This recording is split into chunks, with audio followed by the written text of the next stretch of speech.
क्या हाल चाल आपके? बढ़िया। बढ़िया ही होगा संडे के बाद तो।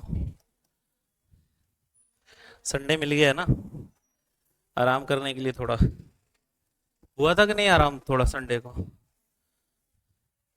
या संडे को ही पढ़ रहे थे, रिवाइज कर रहे थे? बहुत अच्छी बात है फिर तो।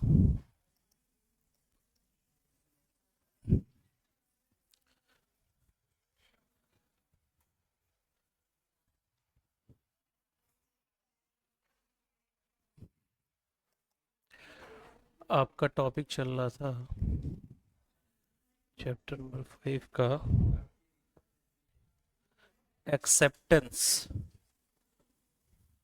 ऑफ डिपॉजिट्स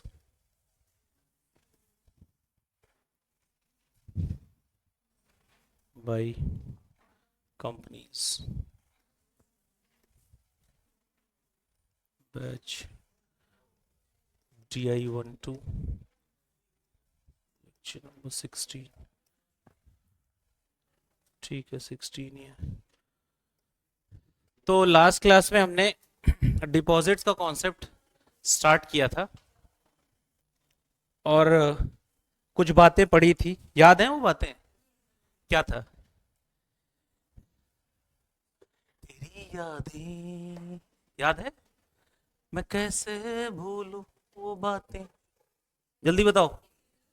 मैंने बोला था ना अगली क्लास में भूल जाओगे। याद है? बस ये बता दो कि नेगेटिव लिस्ट में टोटल कितने पॉइंट्स थे। नेगेटिव लिस्ट की बात कर रहा हूं। टोटल कितने पॉइंट्स हैं? कितने?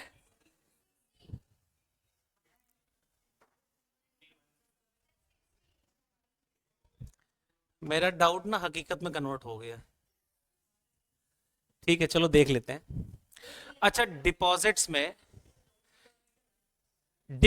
में ये जो चैप्टर हमने पढ़ा था, एक्सेप्टेंस ऑफ डिपॉजिट, जब शुरू किया था, डिपॉजिट्स कहते किसे हैं ये पता ही था आपको। डिपॉजिट्स, और फिर हमने कहा था किसको डिपॉजिट नहीं कहेंगे, जिसको बोला था नेगेटिव लिस्ट। नेगेटिव लिस्ट याद है सबको? कौन कौन सी?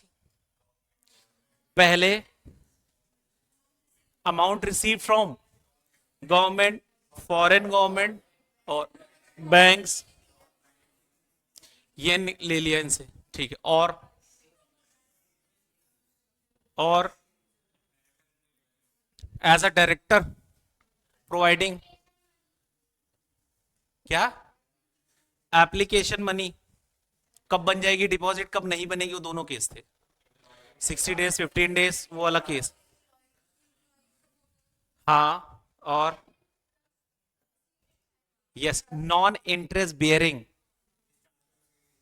स्टार्टअप्स वाला केस था। सिंगल ट्रांच, कितने, कम से कम कितने लाख? 25 lakhs, 10 years, याद आ रहा है? एम्प्लॉय वाला कितना दे सकता है वो? जितनी उसकी सैलरी है, उसके बियॉन्ड जाएगा तो क्या ट्रीट कर लेंगे? नॉन इंटरेस्ट बियरिंग है तो भी ट्रीट कर लेंगे, ठीक है, अगर बियॉन्ड द सैलरी जा रहा है तो। और प्रमोटर्स वाले में, as a condition of loan, अगर कोई promoter stipulation as a condition वो दे रहा है तो उसको क्या मानेंगे? डिपॉजिट मानेंगे? नहीं मानेंगे तब तक जब तक वो कंप्लीट नहीं हो जाता टाइम। ठीक है। और क्या हुआ, ये बंद कर दिया आपने? अच्छा, चल रहा है। ये बंद हो गया था, मुझे लगा क्लास बंद हो गई। तो डिपॉजिट उसको नहीं मानेंगे। और देखो, बॉन्ड वाले में दो केस याद रखो। बॉन्ड और डिवेंचर्स में पहला वाला केस था सिक्योर्ड वाला, याद आ रहा है? और दूसरा अनसिक्योर्ड लेकिन लिस्टेड, तो भी उसको डिपॉजिट नहीं मानेंगे। एक बहुत बड़ा केस था, उसमें कई कॉन्सेप्ट उसमें अटैच थे कि मुझे पैसा रिसीव हुआ और उस मनी को मुझे यूज करना है, इमोरल प्रॉपर्टी है ना, इन सब चीजों के लिए। तो उसमें आपको याद हो एक पॉइंट था जिसमें अगर अप्रूवल नहीं मिली गवर्नमेंट की और 15 दिन के अंदर वो पैसा वापस नहीं किया तुमने, तो लॉ क्या कह रहा है, उसे हम क्या मान लेंगे? डिपॉजिट्स मान लेंगे। ये सारे केसेस थे। पढ़ा था आपने सब अच्छे से? रिवाइज किया था? देखो ये सारी चीजें थी, एक बार एक नजर डालते चलो, जिसने मान लो रिवाइज ना किया हो, एक बार देख लो। पहले अमाउंट रिसीव किया गवर्नमेंट से था, फिर फॉरेन गवर्नमेंट से रिसीव किया, फिर लोन फैसिलिटी मिल रही, बैंक वगैरह जो पैसा मिल रहा है उसको डिपॉजिट थोड़ी मानेंगे। पब्लिक फाइनेंशियल इंस्टीट्यूशन से कोई पैसा रिसीव करो उसको भी डिपॉजिट नहीं मानेंगे, ठीक है। कमर्शियल पेपर यूज कर रहे हैं हम, कमर्शियल पेपर यूज करके कुछ पैसा लेके आ रहे, वो डिपॉजिट नहीं है। इंटर कॉर्पोरेट लोन, एक कंपनी ने दूसरे कंपनी को लोन दिया, ये भी डिपॉजिट्स नहीं है। एप्लीकेशन मनी के लिए कोई एडवांस मिला हुआ है, कब डिपॉजिट बन जाएगा कब नहीं मिलेगा ये इंपॉर्टेंट है। अगर 60 डेज रिफंड कर दो, समझ में आ रहा है, 60 डेज का टाइम होता है, उसके 15 दिन में फिर क्या कर दो, रिफंड कर दो, नहीं तो ट्रीट कर लिया जाए क्या ये डिपॉजिट। रिलेटिव वाला क्या केस था, डायरेक्टर वाला। कोई प्राइवेट कंपनी, अगर कोई कंपनी है, प्राइवेट कंपनी है, उसका डायरेक्टर कोई अमाउंट देता है कंपनी को, लेकिन वो लोन की बोरोइंग्स के फॉर्म में नहीं है, और उसका उसने डिक्लेरेशन दे दिया है, तो क्या माना जाएगा, डिपॉजिट नहीं माना जाएगा, राइट, ठीक है। बॉन्ड अगर डिवेंचर इशू हो रहा है, उसके बाद 10 साल वाला, उसके बाद नॉन कन्वर्टिबल, ये भी केस था। एम्प्लॉय वाला इंपॉर्टेंट केस था, सैलरी के बियॉन्ड नहीं दे सकता, नॉन इंटरेस्ट बेयरिंग है, होना चाहिए, अगर बियॉन्ड द सैलरी है तो उसको क्या ट्रीट कर लिया जाएगा, डिपॉजिट्स। उसके बाद नॉन इंटरेस्ट बियरिंग है लेकिन हेल्ड इन ट्रस्ट है, तो भी वो डिपॉजिट नहीं होगा। In the course of business वाला केस जो मैं बता रहा था आपको भी थोड़ी देर पहले, 365 डेज के लिए आपने लिया है, बस उसमें मेन लाइन वही थी लास्ट वाली। प्रमोटर वाला क्या केस था, लेट से किसी कंपनी ने लोन मांगने गई, तो कंपनी ने, वो बैंक ने कंडीशन रख दी कि भैया तुम प्रमोटर हो, तुम भी 10 करोड़ रुपए रखो उस कंपनी में, अपनी कंपनी में, तो as a condition of stipulation of loan, अगर ऐसा कुछ है तो भी वो डिपॉजिट नहीं माना जाएगा। कब तक, जब तक लोन रिपे नहीं होगा, लोन रिपे होने के बाद भी पैसा रखा हुआ है, ठीक है। स्टार्टअप के लिए क्या केस था, कब डिपॉजिट नहीं होगा, अगर सिंगल ट्रांच में एक बार में 25 लाख रुपए या उससे ज्यादा कोई स्टार्टअप लेती है कन्वर्टेबल नोट के फॉर्म में, कन्वर्टेबल नोट क्या होता है, कन्वर्ट हो जाए शेयर्स में, तो माना जाएगा क्या, डिपॉजिट नहीं है। 25 लाख से कम ले रही है, डिपॉजिट है। कोई सेबी की स्कीम के थ्रू कोई पैसा रिसीव हो रहा है, तो डिपॉजिट नहीं माना जाएगा। This is all about depositor किसे कहते हैं। अरे भैया, कोई मेंबर हो सकता है या एनी पर्सन, मतलब पब्लिक हो सकती है। मैंने आपको बताया था डिपॉजिट ले किससे सकते हैं, या तो कंपनी के मेंबर से लिया जा सकता है डिपॉजिट्स, या पब्लिक से। ये दो केसेस थे, या तो मेंबर से मंगा लूं, जैसे प्राइवेट कंपनी है तो वो अपने मेंबर से डिपॉजिट मंगा ले, पब्लिक कंपनी है वो भी अपने मेंबर से डिपॉजिट मंगा सकती है। और दूसरा केस क्या है, पब्लिक से, लेकिन पब्लिक से प्राइवेट कंपनी डिपॉजिट नहीं मंगा सकती। एक बच्चा कह रहा क्यों, section 2 clause 68 third point, that's it. साफ साफ प्रोहिबिशन है पब्लिक से कुछ भी इनवाइट करने के लिए, क्लियर है। तो क्लियर क्या कह रहा है कि अगर कोई प्राइवेट कंपनी है तो वो अपने मेंबर से पैसा मंगा ले, डिपॉजिट एक्सेप्टेबल है, लॉ कह रहा है। पब्लिक कंपनी है वो भी अपने मेंबर से मंगा सकती है, पब्लिक कंपनी मतलब मिनिमम 7 मेंबर, मैक्सिमम अनलिमिटेड है, पढ़ा था आपने। और दूसरा केस कह रहा है कि अगर पब्लिक से पैसा मंगाना है तो प्राइवेट कंपनी मंगा सकती है, नो। पब्लिक कंपनी मंगा सकती है, no, no. Only eligible public company can accept a deposit from public. बोलो ये लाइन सबको बोलनी है।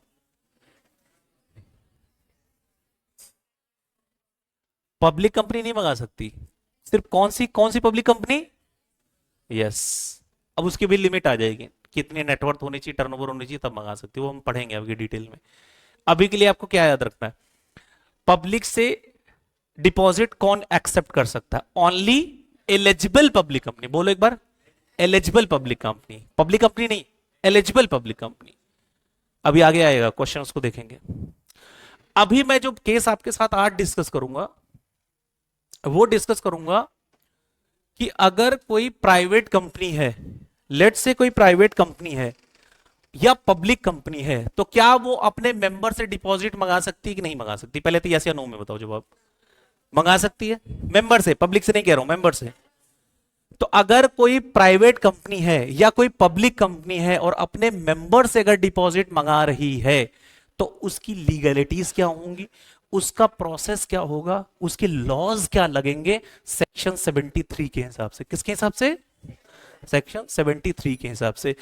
कल को कॉर्पोरेट्स में आप जाओगे, बड़ी बड़ी कंपनीज में जाओगे, तो अगर लीगल टीम का पार्ट रहोगे, कॉर्पोरेट कॉर्पोरेट टीम का पार्ट होगे लीगल टीम का, तो उसमें आप उसको हेल्प कर सकते हो कि अगर वो कोई प्राइवेट कंपनी है और वो मेंबर से डिपॉजिट मांगना चाह रही है, डिपॉजिट एक्सेप्ट करना चाह रही है, प्राइवेट कंपनी है या पब्लिक कंपनी है, वो किससे एक्सेप्ट करना चाह रही है डिपॉजिट? मेंबर से। अभी मेंबर से, पब्लिक से भी कर सकती है एलिजिबल, लेकिन अभी मेंबर से। तो उसके लिए सेक्शन 73 की रूलिंग चाहिए। कौन सा सेक्शन चाहिए? सेक्शन 73 चाहिए। कौन सा चाहिए? सेक्शन 73 चाहिए। तो उसके हिसाब से ये सारी चीजें चलेंगी। Are you ready? Are you ready? Are you ready? मैं ज्यादा कुछ नहीं पढ़ाऊंगा, बस एक सेक्शन पढ़ाऊंगा 73। कौन सा? लेकिन उस सेक्शन को तुम्हें ऐसा पढ़ना है कि आईसीआई उससे कोई क्वेश्चन पूछे। देखो 100 में 90% चांसेस होते हैं इसी से क्वेश्चन पूछने के, 73 से।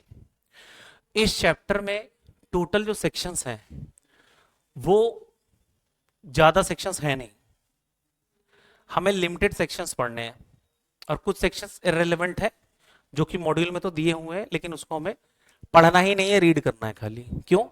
क्योंकि वो बिफोर कंपनीज एक्ट 1956 से कनेक्ट 2013 से पहले का केस है, तो बस 2 केसेस हैं। तो इसलिए अब हमें ध्यान से सेक्शन 73 के बारे में ध्यान से पढ़ना है। कौन सा सेक्शन? 73। पहले मैं आपको पढ़ाऊंगा, बाद में उसके की पॉइंट्स आपसे पूछूंगा, उसके बाद में इसके मैं नोट्स बाद में भेज दूंगा आपको। नोट्स तो आई थिंक मिल गए होंगे डिपॉजिट डिविडेंड के, आपको मिल गए होंगे। तो बाकी रिवाइज वाइज करो या ना करो वो तो फिर आपकी हेडेक है। मैंने तो नोट्स भेज दिए थे और कुछ ने तो देखा भी होगा, रिवाइज किया था कि नहीं किया था आपने? करा था ना, तो ठीक है, फिर करोगे तो अच्छी बात है। ऐसे इसके भी सबको करना है ध्यान से। मुझसे तो यार बैठा ही नहीं जाता, पता नहीं कि बैठने की आदत नहीं है, बट थोड़ी सी चीजें जो बैठ के ही समझानी पड़ेंगी तभी समझ में आएगा आपको। बैठने में ऐसा लगता है मेरी ऊर्जा खत्म हो रही है। तो सेक्शन 73 बात करता है कि अगर कोई मेंबर से मुझे डिपॉजिट लेना है, चाहे वो पब्लिक कंपनी हो चाहे वो प्राइवेट कंपनी हो, तो उसकी लीगलिटीज क्या होंगी, क्या लीगलिटीज क्या होंगी, ये इस सेक्शन की जर्नी है। सबसे पहले अगर मान लो पेपर में तो क्वेश्चन नहीं आ सकता ये, लेकिन अगर कभी ऑब्जेक्टिव में क्वेश्चन आया तो ये क्वेश्चन एक बार पढ़ ले, हालांकि इतना इंपॉर्टेंट नहीं है, हालांकि आधे बच्चों को ऑलरेडी पता है ये बात, पढ़ो एक बार। वो कौन कौन सी कंपनी जिनको एग्जेम्पशन है, कौन से प्रोविजंस एप्लीकेबल नहीं होते उनके ऊपर, कौन कौन सी? Banking companies, NBFC, housing finance company, अगर कोई सेंट्रल गवर्नमेंट नोटिफाई कर दे। क्यों? इसीलिए आपने नोटिस किया, अभी कुछ देर पहले जब आपने नेगेटिव लिस्ट बताई तो बोला अगर बैंकिंग कंपनी से कोई लोन ले रहा हूं मैं तो वो डिपॉजिट नहीं है, नॉन बैंकिंग, क्योंकि ये उनका काम है। क्या है वो? उनका काम है, डे टू डे बिजनेस है, तो इनके ऊपर डिपॉजिट्स के प्रोविजन एप्लीकेबल नहीं होते। अब आते हैं सेक्शन 73 पे। किस पे?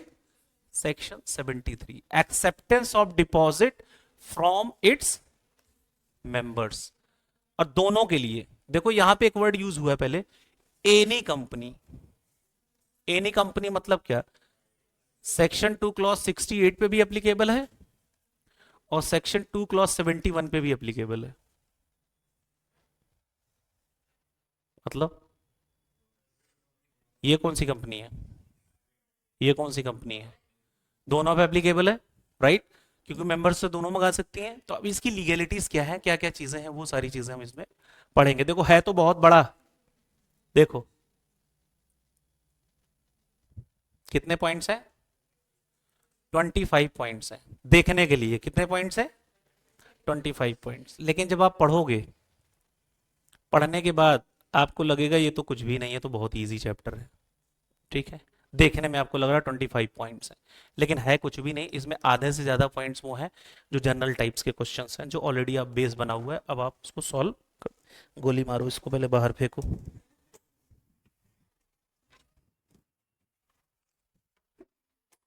फ्लो खराब कर देता है। आ जाओ, पासिंग ऑफ रेजोल्यूशन। सबसे पहले अगर मान लो मैं मेंबर से डिपॉजिट मंगाना चाह रहा हूं एज अ कंपनी, तो मैं भैया पहले तो रेजोल्यूशन पास कराऊंगा, वो एक्सेप्ट होगा तभी तो डिपॉजिट मंगाया जाएगा। और रेजोल्यूशन कहां होता है? जनरल मीटिंग में होता है। ठीक। तो सबसे पहला काम क्या है, कंपनीज क्या करेंगी? सबसे पहला काम रेजोल्यूशन पास करेंगे। और रेजोल्यूशन कहां पास होगा? जनरल मीटिंग में। पहला काम क्या है? रेजोल्यूशन पास करना। पहला काम क्या होगा? रेजोल्यूशन पास करना। समझ में आ रहा है? क्या है पहला काम? क्या है? रेजोल्यूशन पास करना। अब ये जब मैं रेजोल्यूशन पास करूंगा, एक बार बताओ, बस ऐसे सबको बुला लिया रेजोल्यूशन पास कर लूंगा? या सारे रीजंस पता होंगे, सब कुछ कुछ देना पड़ेगा उनको, मेंबर्स को बताना पड़ेगा क्या चीज कैसे एक्सेप्ट कर रहा हूं? याद आ रहा है? अब या मैं सबको बुला के खाली रेजोल्यूशन पास कर दूंगा, या इनको इन्फॉर्म भी करना पड़ेगा, सारी चीजें नोटिस में सब कुछ बताना पड़ेगा? यस। तो उसके लिए फिर एंट्री होती है किसकी? सर्कुलर की। किसकी एंट्री होती है? भाई तुम रेजोल्यूशन पास करोगे जनरल मीटिंग में, लेकिन उस रेजोल्यूशन में कुछ चीजें जाएंगे लिख के, जो मेंबर्स पढ़ के तभी तो उसको डिस्कस करेंगे। किसी चीज पे डिस्कशन होगा ना। रेजोल्यूशन किस बात का पास करोगे? ये बातें किस में लिख के दोगे? नोटिस में। तो एक सर्कुलर भेजोगे। क्या भेजोगे? अब ध्यान से सुनना, सर्कुलर इशू होगा। सर्कुलर में स्टेटमेंट होता है, कंटेनिंग ए स्टेटमेंट। सर्कुलर मतलब एक स्टेटमेंट। उसमें क्या है? The company is required to give a circular to its member, there is state showing the financial position of the company. सबसे पहले उस सर्कुलर में कंपनी की क्या शो की जाएगी? Financial position, number one. Number two, credit rating कितनी obtain. What do mean by the credit rating? Credit rating आपने देखा कई कंपनीज की क्रेडिट रेटिंग चेंज होती रहती है, A1 A2 ऐसे करके मिलती रहती, A+।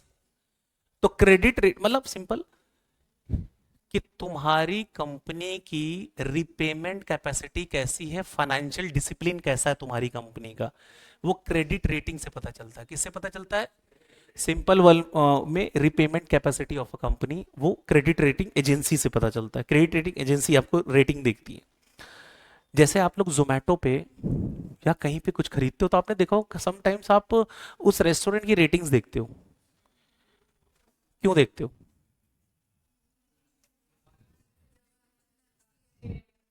तो ये रहता है ना, जैसे अब वहां पे देखा 10,000 लोगों ने 4.5 की रेटिंग है, 10,000 पीपल्स की, तो मन में क्या जाता है पहली बार में? होता है ना।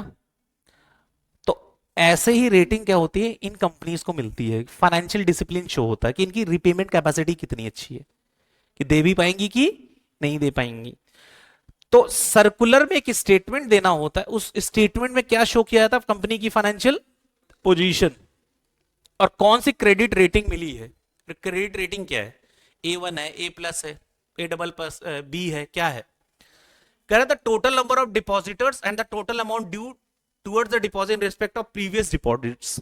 ये भी चीजें लिख के देना होता है। क्या उस स्टेटमेंट में? पहला फाइनेंशियल पोजीशन, दूसरा क्रेडिट रेटिंग, तीसरा टोटल नंबर ऑफ डिपॉजिटर्स कितने हैं उस कंपनी में, और कितना अमाउंट ड्यू है उस कंपनी का किसके अगेंस्ट, कि मतलब कितना पेमेंट करना है। Any previous deposit accepted by the company, कि अगर कोई कंपनी ने प्रीवियस डिपॉजिट एक्सेप्ट किया है तो कितना पेमेंट अभी लायबिलिटी पेंडिंग है कंपनी के ऊपर। ये सब किस में लिख के देना होगा? सर्कुलर में, एक स्टेटमेंट में। अब ये जो सर्कुलर है, ये बातें, ये 3 बातें लिख के मैं पूछूंगा बाद में, बार बार ध्यान रखना। सर्कुलर में ये 3 बातें लिख के ये किसको भेजी जाएंगी? मेंबर्स को। किसको भेजी जाएगी? सर्कुलर इशू किसको किया जाएगा? मेंबर्स को। अब कैसे इशू किया जाएगा? ऑब्वियस सी बात, हमने मोड तो पढ़ा हुआ है, या तो रजिस्टर्ड पोस्ट एक्नॉलेजमेंट ड्यू के थ्रू, या स्पीड पोस्ट, या इलेक्ट्रॉनिक मोड। ये ऑलरेडी हमने पढ़ रखा है। कौन से सेक्शन में? पहले ही सेकंड चैप्टर में, याद आ रहा है? Yes, mode. कौन सा फॉर्म है इसके लिए? DPT 1 में जाएगा मेंबर्स का। पहले बता दो, इतनी बात समझ में आ गई क्या? मैं आगे बढ़ूंगा तभी एक एक बात पे एकदम डिटेल में, कोई जल्दी नहीं है। समझ में आ रही क्या? मेंबर से रेजोल्यूशन पास कराना में जनरल मीटिंग में। अब रेजोल्यूशन पास कराने के लिए मैं सबसे पहले एक सर्कुलर इशू करूंगा अपने मेंबर्स को, कंपनी अपने मेंबर्स को क्या इश्यू करेगी? सर्कुलर। सर्कुलर में स्टेटमेंट कंटेनिंग क्या चीजें लिख के देनी होती, क्या लिखा होता है उसमें? Number 1 financial position, number 2 credit rating कितनी है इसकी, और थर्ड सबसे इंपॉर्टेंट कंपनी ने कितना डिपॉजिट एक्सेप्ट किया है, कब, प्रीसीडिंग फाइनेंशियल ईयर में, राइट? ये सब बातें किस में लिख के देनी होती हैं? सर्कुलर में। अब ये बताओ, ये सर्कुलर में पोस्ट किसको करूंगा? मेंबर्स को। कैसे कर सकता हूं?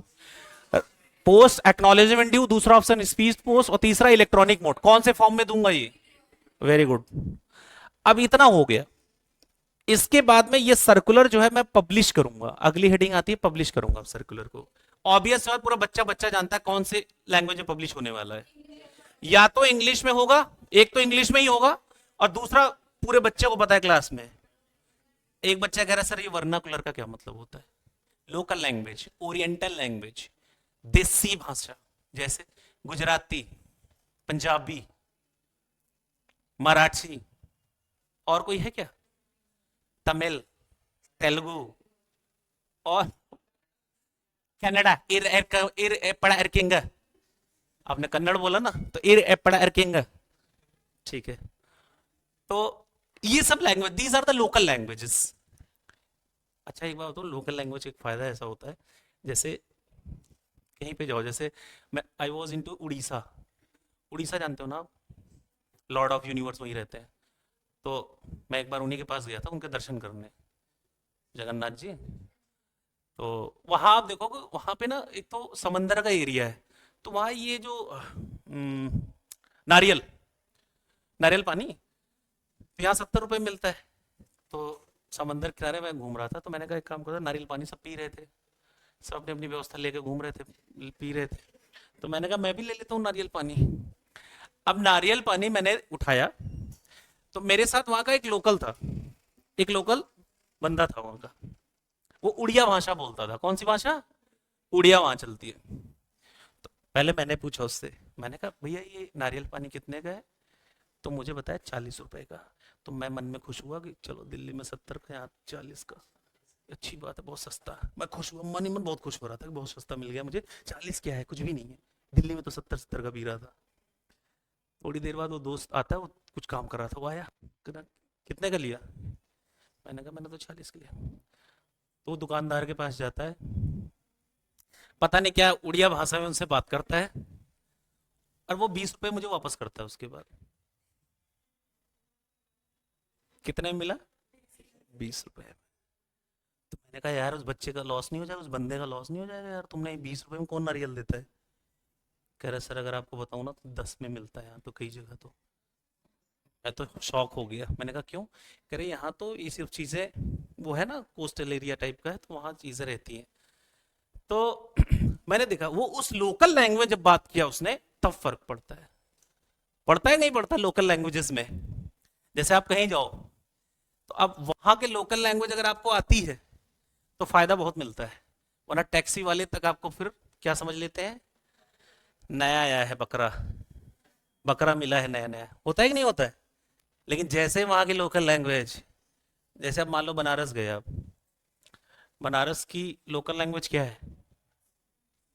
क्या है लोकल लैंग्वेज बनारस की? बनारसिया, मतलब खड़ी भाषा एकदम।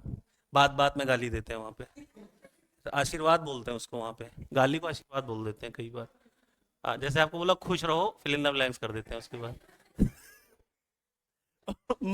मैं फर्स्ट टाइम गया था, मैंने कहा यार अजीब अजीब जगह है, भगवान की इतनी वो जगह, मुक्ति वाली जगह, यहाँ पे बात बात पे गाली क्यों दे रहे हैं? कह रहा है ये इनके कर्म सही हो जाएंगे इससे। मैंने कहा यार ये तो अलग ही लॉजिक है यहाँ का। कलयुग के श्लोक चल रहे हैं वहां पे आशीर्वाद देने के बाद। तो मेरा कहना है कि हर जगह की लोकल लैंग्वेज है, ऐसे यहां भी बोल रहा है। एक इंग्लिश न्यूज़पेपर में जो वाइड सर्कुलेशन है वो आप शो करोगे, उस पर पब्लिश करना है। और दूसरा जो लोकल लैंग्वेज है वर्नैकुलर, उस लैंग्वेज में भी इसको आपको डिस्प्ले करना पड़ेगा। लोकल लैंग्वेज में क्यों करना पड़ेगा? सोच के बताओ, लॉ मेकर्स ने ये रिक्वायरमेंट भी क्यों रखी है? केवल इंग्लिश ही बोल देते, इंग्लिश ही बोल देते सब समझ लेते ना, लोकल क्यों रखा है? हाँ ठीक है, अच्छा, क्या जरूरी है क्या सबको इंग्लिश आती हो वहाँ?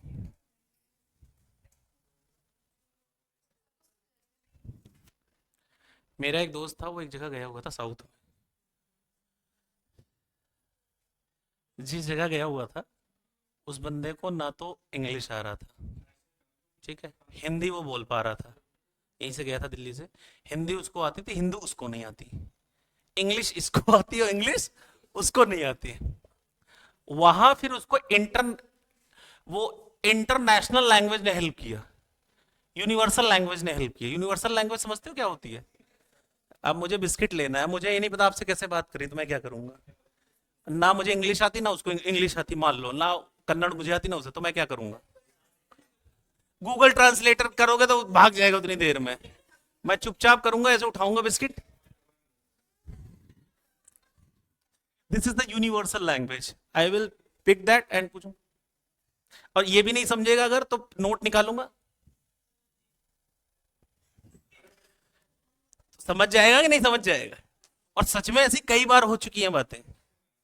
आप देखना, आपके साथ भी जीवन में होगा। मैं बोल रहा हूं आज, मेरी बात याद रखना, कभी ना कभी सिचुएशन में ऐसे फंसोगे आप, तब आपको याद आएगी कि सर तो बोलते थे ना यूनिवर्सल लैंग्वेज, तो उसको इस्तेमाल करता हूं अब यहाँ पे। तो इंग्लिश न्यूज़पेपर में आप पब्लिश करोगे, और दूसरा वर्नैकुलर। लेकिन ये जो न्यूज़पेपर होगा वो वाइड सर्कुलेशन होना चाहिए। What do you mean by the wide circulation? ऐसा कोई लोकल न्यूज़पेपर नहीं होना चाहिए जो आपके घर तक बस छपे और बस वो एक मोहल्ले तक जाता हो। ऐसा इंग्लिश न्यूज़पेपर नहीं जो बस एक कस्बे तक जाता हो।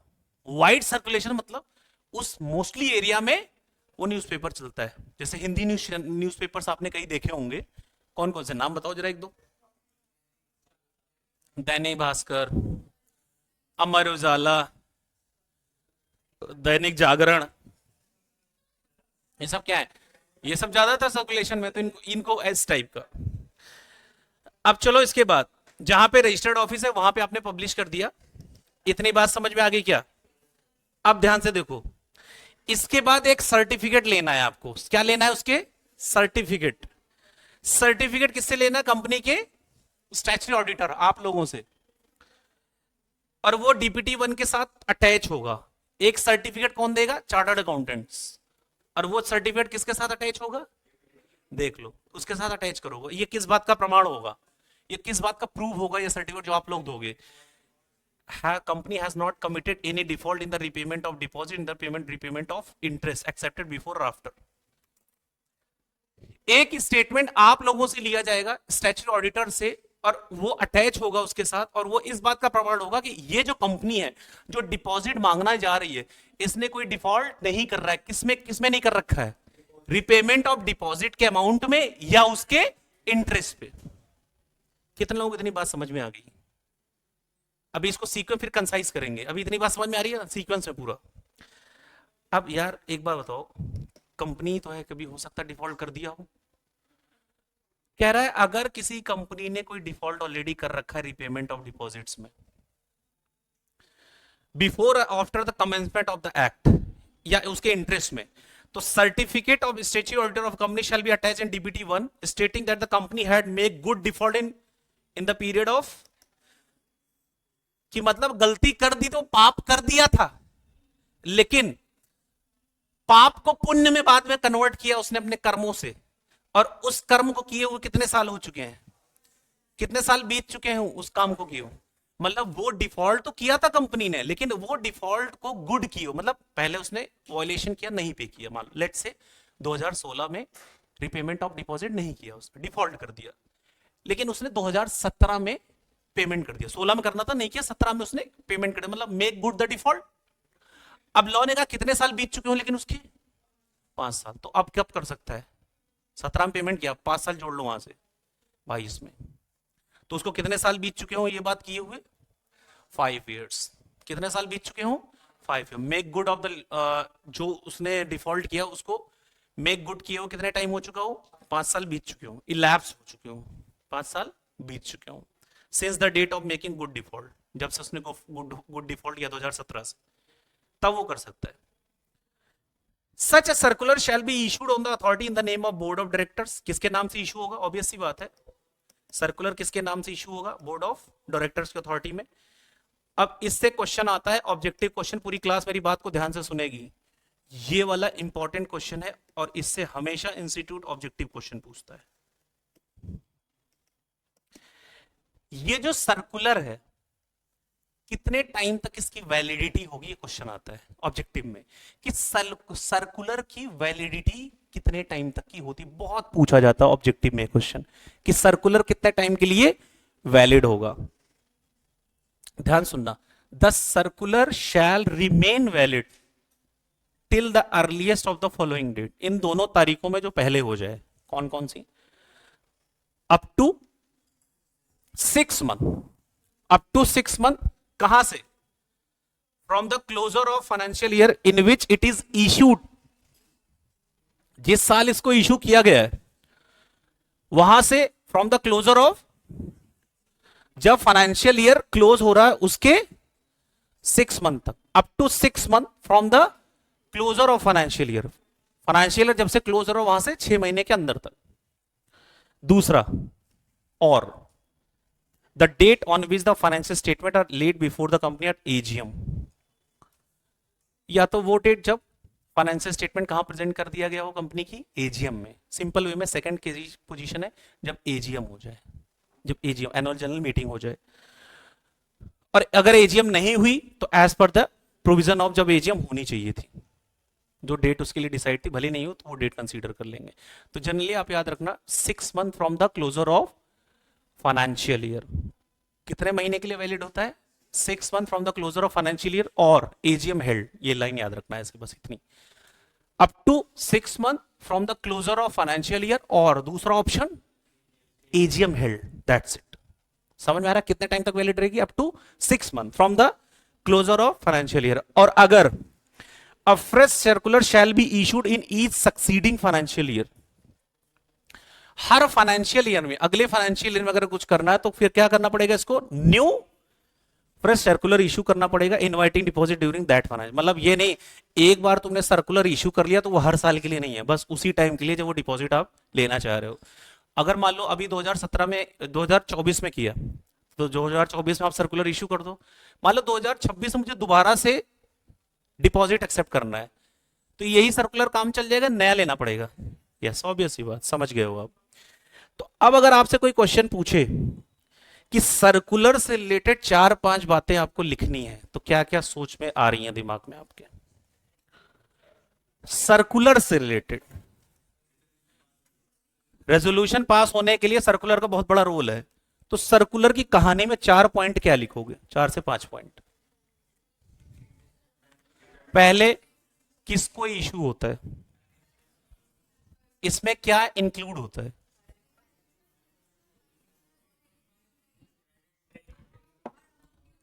कैसे इशू होता है, 3 ऑप्शंस। उसके बाद पब्लिकेशन कहां होता है, और लास्ट में एक वर्ड बोलूंगा, वैलिडिटी।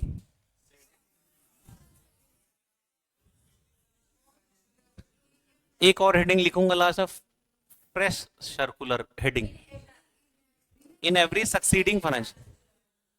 समझ में आ रहा है क्या? पहले हेडिंग क्या बनाओगे सर्कुलर में? पूरा ब्रीफ कर दो पॉइंट्स में सर्कुलर को। पहला,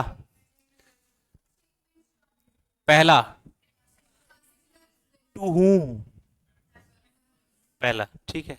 हाउ, ठीक है। इट इंक्लूड्स या कंटेन,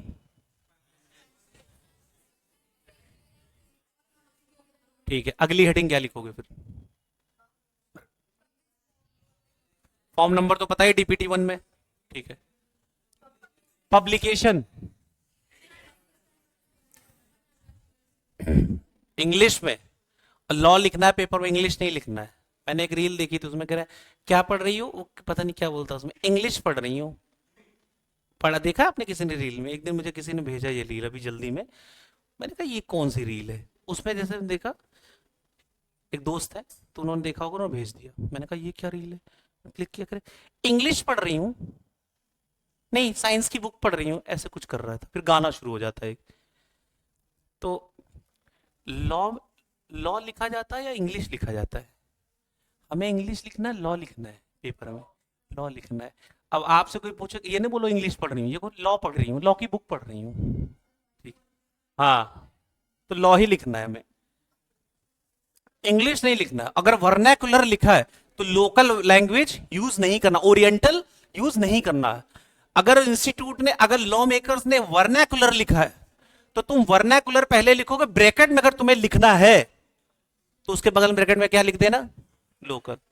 ये इंप्रेशन अच्छा जाएगा। लेकिन आप कहोगे लोकल लिख दो तो इंग्लिश हो गया, लॉ नहीं हुआ वो। समझ में आ रहा है? तो आई होप कि आपको पॉइंट टू बहुत डिटेल में समझ में आ गया होगा, क्योंकि पॉइंट टू जब तक नहीं समझ में आएगा ये रेजोल्यूशन पास ही नहीं होगा। यस या नो? क्योंकि जब इनके पास जाएगा वो सब चीजें देखेंगे तब ये रेजोल्यूशन पास होगा। यस या नो? कनेक्शन है कि नहीं पॉइंट नंबर 2 का 1 से? कितने लोगों को समझ में आ गई है ये बात? देख लो, फिर क्वेश्चंस भी आएंगे इसके बाद, फिर पूछूंगा, एक का भी गलत हो गया ना तो फिर ठीक नहीं होगा, एकदम अलर्ट। चलो फिर, अब उसके बाद बच्चों वाले क्वेश्चंस हैं जो क्लास के बच्चे 2 मिनट में सॉल्व करते हैं। टाइम लिमिट आ गई। ये सर्कुलर जो है, ये सब कुछ हो गया। मेंबर, अच्छा ये बताओ, मैंने मेंबर को सर्कुलर भेज दिया, पता चल गया, तो क्या आरओसी को नहीं भेजूंगा? आरओसी को भी तो बताना पड़ेगा आपको। तो आरओसी को भी यही कॉपी सर्कुलर की भेज देनी है, जो सारी चीजें थी उसके साथ, रजिस्ट्रार को कितने दिन के अंदर। लेकिन ये 30 डेज कब? सबसे पहले 30 days before the date of issue of circular, within the 30 days from the date of issue of circular. तो सर्कुलर इशू करने से पहले सबसे पहले किसको भेज देना? 30 दिन पहले ही आरओसी को। आरओसी को 30 दिन पहले भेज देना। कितने दिन पहले इन्फॉर्म कर देना आरओसी को? 30 डेज बिफोर। ऑब्जेक्टिव में पूछा जा सकता है कि सर्कुलर आरओसी को कितने दिन में भेजा जाए? With in 30 days. अब आ जाओ। अच्छा एक बात अपने दिमाग से सब लोग सोचना, मैं एज अ कंपनी अगर डिपॉजिट्स पब्लिक से मंगा रहा हूं तो ये भी तो चांस हो सकता है कि मैं डिपॉजिट मंगा रहा हूं उसकी रिपेमेंट ना कर पाऊं। सब लोग सोचो इस एंगल से, पब्लिक से पैसे मंगा रहा हूं और ये भी तो चांस है कि मैं रिपेमेंट ना कर पाऊं डिपॉजिट का या उसका इंटरेस्ट का। यस या नो? चांसेस है क्या? या सारी कंपनी, अगर ये बात होती तो वहां डिफॉल्ट वाला प्रोविजन क्यों आया? मेक गुड, पाप धोए 5 साल हो चुके हो, 5 साल से गंगा नहाया हुआ आपने कम से कम, बार बार जाके, आगे से डिपॉजिट का पेमेंट करूंगा, पहली बार नहाया, फिर नहाया के आगे से डिपॉजिट का पेमेंट, 5 साल नहाया ना। तो अगर ऐसी बात होती वो प्रोविजन क्यों होता? तो इसका मतलब कहीं ना कहीं डिफॉल्ट होता है, कई कंपनीज डिफॉल्ट करती है। उसीलिए ना लॉ ने इसको ना सिक्योर करने के लिए एक लिमिट बता दी, एक स्पेसिफिक अमाउंट बता दिया कि इतने का प्रोविजन डिपॉजिट का आपको रख के चलना है, रिपेमेंट की प्रोविजन बना के चलना है आपको, कि पेमेंट करने के लिए जो ड्यू होने वाले हैं उसका रिस्पेक्टिव अमाउंट आपको यहां जमा कराना है। जैसे एक अमाउंट होता है, एक अकाउंट खुलवाना होता है, डिपॉजिट रिपेमेंट रिजर्व अकाउंट। क्या है? Deposit repayment reserve account, DRR account, deposit repayment reserve account. ये क्या है? The company is required to deposit on or before 30th of April each year, on or before 30th of April each year, कम से कम कितना जमा कराना पड़ेगा इस अकाउंट में? एटलीस्ट 20%। मतलब अगर मैं चाहूं तो 50% जमा करना चाहूं तो, 25 चाहूं तो, 5% चाहूं तो, 19% चाहूं तो, 19.5% चाहूं तो, 20% चाहूं तो, 20% नहीं सही लग रहा, 21% चाहूं तो, ठीक है, ज्यादा कर लो कोई दिक्कत नहीं है, लेकिन एटलीस्ट कितना करना पड़ेगा जमा इस अकाउंट में 30th ऑफ अप्रैल या उससे पहले हर साल? At least 20% of amount of deposit जो मैच्योर हो रहे हैं during the following financial year, मतलब फॉलोइंग फाइनेंशियल ईयर मतलब अगले साल, and kept in a schedule bank in a separate bank account. एक शेड्यूल बैंक मतलब those banks which are inlisted in the reserve bank of India second list, उनको बोलते हैं schedule bank. जो reserve bank of India की दूसरी सूची में लिस्टेड बैंक है, मतलब इनलिस्ट है, तो वो उनको बोलते हैं क्या? Schedule bank. तो शेड्यूल बैंक में जनरली गवर्नमेंट बैंक्स होते हैं, तो शेड्यूल बैंक में एक सेपरेट बैंक अकाउंट खुलेगा। उस बैंक अकाउंट का नाम जरा बताओ क्या होगा? Deposit DRR account, full form deposit repayment reserve account खुलवाना पड़ेगा और उसमें जमा कर देना है। इतनी बात समझ में आ रही? बहुत सिंपल है। कब जमा करना है, किससे पहले? On or before 30th of September of year, April. याद आ रहा है? 30th सितंबर वाली डेट याद आ गई, कौन सा फाइनेंशियल ईयर वाली? 30th ऑफ सितंबर। जो डिपॉजिट फॉलोइंग ईयर में क्या हो रहा है? 30th ऑफ अप्रैल। जो डिपॉजिट क्या हो रहे हैं? मैच्योर हो रहे हैं किसमें? फॉलोइंग फाइनेंशियल ईयर में। ठीक है, अब देखना ध्यान से। कह रहा है कि every company referred in section 73 section 2 ऊपर, every eligible company shall on or before 30th day of April on each year deposit sum specified in clause C. Clause C में अभी आपने बता दिया कितना अमाउंट डिपॉजिट करना है। The set subsection schedule bank so deposit shall not utilize for other than repayment of deposit. मान लो मैंने 25% रुपए, लेट से वो 25% होता है 50 करोड़ रुपए मेरे अमाउंट का, मान लो मैंने 50 करोड़ रुपए रख दिया, 25% रख दिया डिपॉजिट रिडम्पशन डीआरआर अकाउंट में रख दिया, डिपॉजिट जो आने वाले टाइम उसकी यूटिलाइजेशन के लिए। क्या मैं वो पैसा किसी और पर्पस में यूज कर सकता हूं? नहीं, वो एक्सक्लूसिव किस पर्पस के लिए पैसा रखा हुआ है? Repayment of deposit and interest. तो वो पैसा सिर्फ कहां यूज होगा? रिपेमेंट, जिस पर्पस से वो बनाया गया अकाउंट। तो यही बोल रहा है, किसी और पर्पस के लिए यूज नहीं होगा। प्रोवाइडेड, अगर किसी भी साल 20% से कम हो गया, provided that the amount remaining deposited shall not at any time fall below the 20% of the amount deposited in financial। किसी भी साल कम नहीं होना चाहिए 20%। अगर 20% से कम हुआ तो ये वायलेशन माना जाएगा सेक्शन का, और इसके आगे पेनल्टीज लिखी हुई है, अभी पढ़ोगे आप। तो 20% से कम नहीं होना चाहिए। उसमें कुछ नहीं था, बहुत सिंपल प्रोविजन थे। आई होप कि आपको डीआरआर अकाउंट की बातें समझ में आ गई। अगर यहाँ पे आपको कंसाइज में कुछ पॉइंट्स लिखने हो तो क्या लिखोगे डीआरआर अकाउंट के बारे में? कीवर्ड्स हैं 30 अप्रैल या उससे पहले हर साल एटलीस्ट 20% का अमाउंट रखना है। किस अकाउंट में रखना है? उसको किसी और पर्पस से यूज नहीं करना, सिर्फ किस पर्पस से यूज करना है? बस इतना याद रखना है। और किसी भी टाइम, पॉइंट ऑफ टाइम, वो अमाउंट कम नहीं होना चाहिए। अब मान लो certification as to no default in repayment. The company need to certify that it has not committed any default in repayment deposit either before or after commencement of interest thereon। कि company को ये show करना पड़ेगा कि उसने कोई default नहीं किया, कोई इंटरेस्ट का रिपेमेंट का एक्सेप्ट करने से पहले। वो सर्टिफिकेट जाएगा जो आपने ऑलरेडी पढ़ रखा है। In such default accord company made good default, और 5 साल, वो रिपीट पॉइंट आ रहा है, याद आ रहा है आपको पुराना पॉइंट, कि कंपनी को एक सर्टिफिकेट देना पड़ेगा और क्या बताना पड़ेगा कि मैंने कभी डिफॉल्ट किया ही नहीं है, और अगर किया है तो उस बात को मेक गुड किए हुए कितने साल हो चुके हैं? 5 साल बीत चुके हैं। ये बात बता, रिपीट पॉइंट हो गया, ऊपर ये ऑलरेडी आया। अब बता दो ये सर्टिफिकेट कौन देगा? स्टैच्यूटरी ऑडिटर, मतलब सीए जो उस कंपनी का स्टैच्यूटरी ऑडिटर, वो देगा। इतनी बात समझ में आ रही क्या सबको? पहले बता दो, इतनी बात समझ में आ गई क्या? आई क्या? इसको बाद में पढ़ेंगे, इस पॉइंट को मैं। Provision of security. अच्छा, मैंने ये बात तो आपको ऑलरेडी बता दी है, देखता हूं कितने लोगों को याद है। एक बात बताओ, मैंने बताया था कि अगर मान लो 100 करोड़ के डिपॉजिट इश्यू किए मैंने, 100 करोड़ के पब्लिक को, और मैंने अगर 50 करोड़ रुपए उसको सिक्योर कराया, कितना कराया है? बैकअप में सिक्योरिटी 50 करोड़ की रखी है, तो इसको मैं सिक्योर डिपॉजिट बोलूं या अनसिक्योर्ड? क्यों? 50 करोड़ तो कमाया है। यस, बहुत इंपॉर्टेंट पॉइंट है ये। या तो 100 करोड़ है तो 100 करोड़ करो फुल, अगर पार्टली भी करोगे तो भी हम उसको क्या मानेंगे?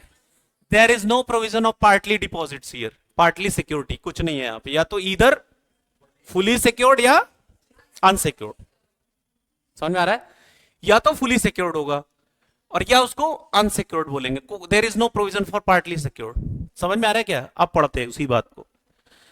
Provision for security, the company may provide any security if any for the due repayment of the deposit and interest thereon. Further, if the security taken a step creation of charge on the assets, backup में रखना पड़ेगा, charge create करना पड़ेगा। लेकिन अब ध्यान से देखना, it may be in case company does not secure the deposit और सिक्योर द डिपॉजिट पार्शियली। या तो तुमने डिपॉजिट सिक्योर किया ही ना हो, और या अगर किया भी है तो कैसे किया है? पार्शियली। तो इन दोनों ही केस में डिपॉजिट्स को क्या माना जाएगा?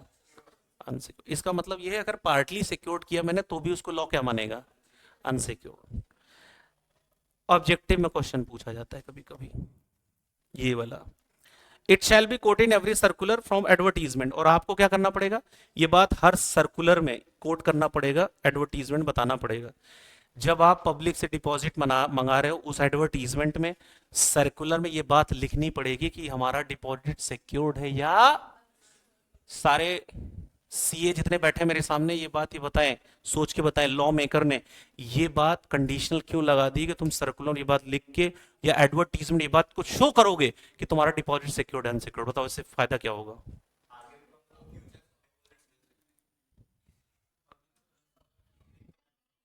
क्या पब्लिक को ये भरोसा होगा और public need to know, public को ये पता होना चाहिए कि ये जो मैं डिपॉजिट में पेमेंट कर रहा हूं ये सिक्योर्ड है या अनसिक्योर्ड। क्या लगता है कौन से डिपॉजिट पब्लिक ज्यादा इंटरेस्टेड रहेगी? ऑब्वियस सी बात है जिसमें मनी आपकी सिक्योर्ड है। अगला, रीपेमेंट ऑफ डिपॉजिट। भाई कंपनी रिपेड करेगी डिपॉजिट जो उसका प्रिंसिपल अमाउंट है और इंटरेस्ट उसके साथ देगी, और इसीलिए हम डिपॉजिट किसी को देते। अब उसके बाद मान लो किसी पर्सन को डिपॉजिट नहीं मिला, मान लो मैं मेंबर हूं और मुझे डिपॉजिट नहीं मिला, रिपे नहीं किया कंपनी ने या इंटरेस्ट नहीं दिया, तो मैं कहां जाऊंगा? मेरी सुनवाई कौन करेगा? मैं सीधा, जिसका कोई नहीं होता उसका मोबाइल होता है। क्या? जिसका कोई नहीं होता उसका मोबाइल फोन होता है, जिसका कोई नहीं होता उसका मोबाइल फोन होता है, और जिसके पास मोबाइल फोन होता है वो किसी का नहीं होता। समझ गए सेंटेंस को? बहुत गहरी बात बोल दी मैंने अचानक से। जिसका कोई नहीं होता, हाँ जिसका, सुनो लॉ की क्लास है ना, इंटरप्रिटेशन करना पड़ेगा। जिसका कोई नहीं होता उसका मोबाइल फोन होता है, और जिसके पास मोबाइल फोन होता है वो किसी का नहीं होता। एक्सप्लेन करो इस स्टेटमेंट को, इंटरप्रिटेशन करो।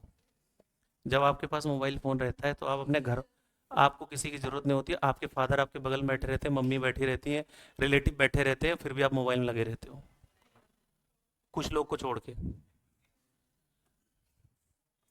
अब पापा बैठे हैं थप्पड़ की वजह से अलग हो जाओ वो अलग बात है, वरना जनरली अपना नेचर देखना, अपना नेचर एक बार वॉच करना 90% केसेस में।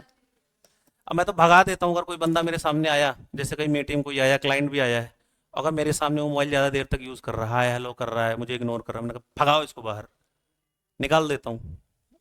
If you don't have a respect for the other persons time, if मैंने अगर आपसे मीटिंग करने के लिए बोला तो मैं मोबाइल साइलेंट करूंगा, मैं फिर उस समय आपसे ही बात करूंगा आधे घंटे, मतलब आपको भी अच्छा लगेगा, अनडिवाइडेड टाइम। अब आप आए हो 4 बार मैं फोन में ही लगा हूं आपके सामने, क्या होगा इससे? ठीक। तो जिसका कोई नहीं होता उसका कंपनी लॉ में कौन होता है? एनसीएलटी होता है। तो उनके जो आंसू हैं, जो ये बच्चे हैं, जो ये इनके आंसू गिरेंगे, वो कौन रोकेगा? उनके आंसू कौन रोकेगा? एनसीएलटी। एनसीएलटी इनके आंसू रोकेगा। अब एनसीएलटी के पास मैं जाऊंगा, देखो एनसीएलटी फिर क्या करेगा? In case of fails to repay the deposit और अ पार्ट देयर ऑफ और any interest there on, depositor concern may apply to the NCLT. कहां अप्लाई करेगा? एनसीएलटी में। An order directing the company to pay the sum और loss और damage incurred to him in case of non payment. उसके बाद NCLT एक order issue करेगा और कंपनी को एक डायरेक्शन देगा कि उसको रिपेमेंट करो या उसको जो डैमेजेस होंगे उसकी वो पेमेंट करो, जो एनसीएलटी को ठीक लगेगा, एज डीम फिट वो डिसीजन दे देगा। इसमें कोई याद करने वाली बात थी? जनरल पॉइंट्स है। अब बिना पढ़े सब लोग अगर आंसर दे दोगे तो समझो बहुत लाइन पे जा रहे हो, तो परफेक्ट जा रहे हो। यूटिलाइजेशन ऑफ अमाउंट और डिपॉजिट रिपेमेंट रिजर्व अकाउंट, ये किसी और पर्पज से यूज हो सकता है? सिर्फ किस पर्पज के लिए यूज होगा? यस, अब पढ़ लो वही line, the can not be use by the company for any purpose other than. Repeat हो गया कि नहीं हो गया? समझ में आ रहा है? किसी और पर्पज इसको हम यूज नहीं कर सकते। मान लो डिपॉजिट रिपेमेंट रिजर्व अकाउंट में 50 करोड़ रुपए पड़ा है, एक डायरेक्टर की शादी होने वाली थी, तो लड़की ने कंडीशन लगा दी कि मुंबई में 50 करोड़ का तो कम से कम विला होना चाहिए। तो 50 करोड़ का विला। अब डायरेक्टर ने कहा 50 करोड़ कहाँ से लाऊं, 50 करोड़ इकट्ठा किया बेचारे ने, 20 करोड़ इकट्ठा हुआ, 30 करोड़ रुपए वो डिपॉजिट रिडेम्पशन रिजर्व से निकालना चाहता है। क्या वो निकाल सकता है? मतलब उसकी जिंदगी फंसी हुई है, फिर भी आप लोग ऐसी बात कर रहे हो। ठीक है, लॉ इसमें, लॉ इमोशंस में बिलीव नहीं करता है। किस में बिलीव नहीं करता? इमोशंस में। उसको इससे कोई फर्क नहीं पड़ता। हाँ, देखो अगर आपने सपोज दैट इस साल 30% का प्रोविजन बना लिया, लॉ ने कहा एटलीस्ट 20% तो बना लेना, आपने 30% का बना लिया, 30% का बनाने के बाद वो पैसा कहां डिपॉजिट किया है आपने? डीआरआर में डाल दिया आपने। ऑफिशियली किस में डाल दिया? और ये बातें ऑफिशियली आपने सबको सर्कुलेट भी कर दिया लिख के कि 30% का ये लिखा हुआ है, यहां पे जमा हुआ है हमारा। तो उससे मत निकालो आप फिर, क्योंकि वो जो चीज आपने डिक्लेयर कर दी वो लाइबिलिटी बन जाएगी, वो ऑफिशियल हो गया। तो उसके लिए चाहे शादी ना हो वो चलेगा, लेकिन उससे पैसे नहीं निकालो। अब यहां से क्वेश्चन आता है, पूरी क्लास अलर्ट हो जाए। कुछ ही पॉइंट्स हैं जिससे क्वेश्चन आता है, उसमें मैं इंपॉर्टेंट लिख रहा हूं, सारे पॉइंट्स में नहीं लिख रहा हूं। और ये पॉइंट जिसको समझ में आ गया वो आज जाके घर पे लड्डू बांट देना शाम को 2-4 लोगों को, सबको मत बांट देना, पड़ोसियों का बांट देना, क्योंकि क्वेश्चन इसी से आता है ज्यादातर पेपर में, ये वाली line. Tenure for which deposit can be accepted, simple question है। डिपॉजिट कितने टाइम के लिए इशू कर सकते हैं? तो मेरी बात सुनना ध्यान से। जनरली डिपॉजिट 6 महीने के लिए इशू होता है। कितने महीने के लिए इशू कर सकते हैं? Deposit can be issued for 6 month, और मैक्सिमम, मिनिमम 6, मैक्सिमम 36 मंथ। बोलो एक बार। A company can raise a deposit or issue a deposit for minimum 6 month, और मैक्सिमम कितने साल के लिए? मतलब 36 मंथ। कितने, कितने मंथ्स के लिए? समझ में आ रहा है? कम से कम कितने महीने का डिपॉजिट होना चाहिए, और मैक्सिमम कितना हो सकता है? 36 से ऊपर डिपॉजिट नहीं इशू कर सकती कोई भी कंपनी। इतनी बात समझ में आई क्या? इससे क्वेश्चन नहीं आता। ये तो बच्चा लिख देगा, जैसे पूछा जाएगा मिनिमम कितने टाइम के लिए डिपॉजिट इशू होना चाहिए, देखोगे 6 टिक कर दोगे, फिर कहेगा मैक्सिमम कितने टाइम के लिए, 36, हो गया काम। क्वेश्चन आता है, इसका एक एक्सेप्शन है, और एक पॉइंट ऐसा है जो तुम्हारे होश उड़ा देगा। क्या उड़ा देगा? होश उड़ा देगा, जो तुम्हारी नींद उड़ाने के लिए काफी है। वो अभी मैं बात करूंगा।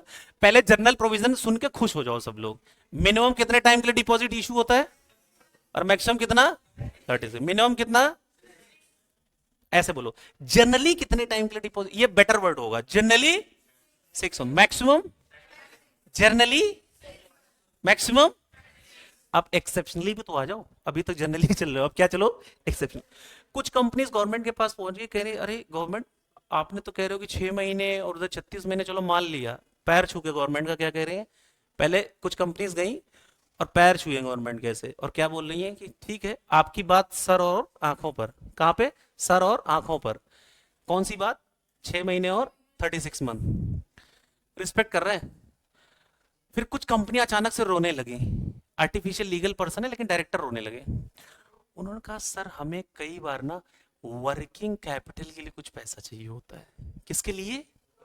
वर्किंग कैपिटल क्या है? जैसे शरीर को चलाने के लिए डेली डेली आप लोग पिज्जा, समोसा और क्या बोलते हैं उसके, हाँ, मसाला डोसा और चिली पोटैटोज एंड ऑल, सब चीज डालते रहते हो और चलते रहते हो। ये क्या? वर्किंग बॉडी को वर्किंग, वर्किंग कंडीशन।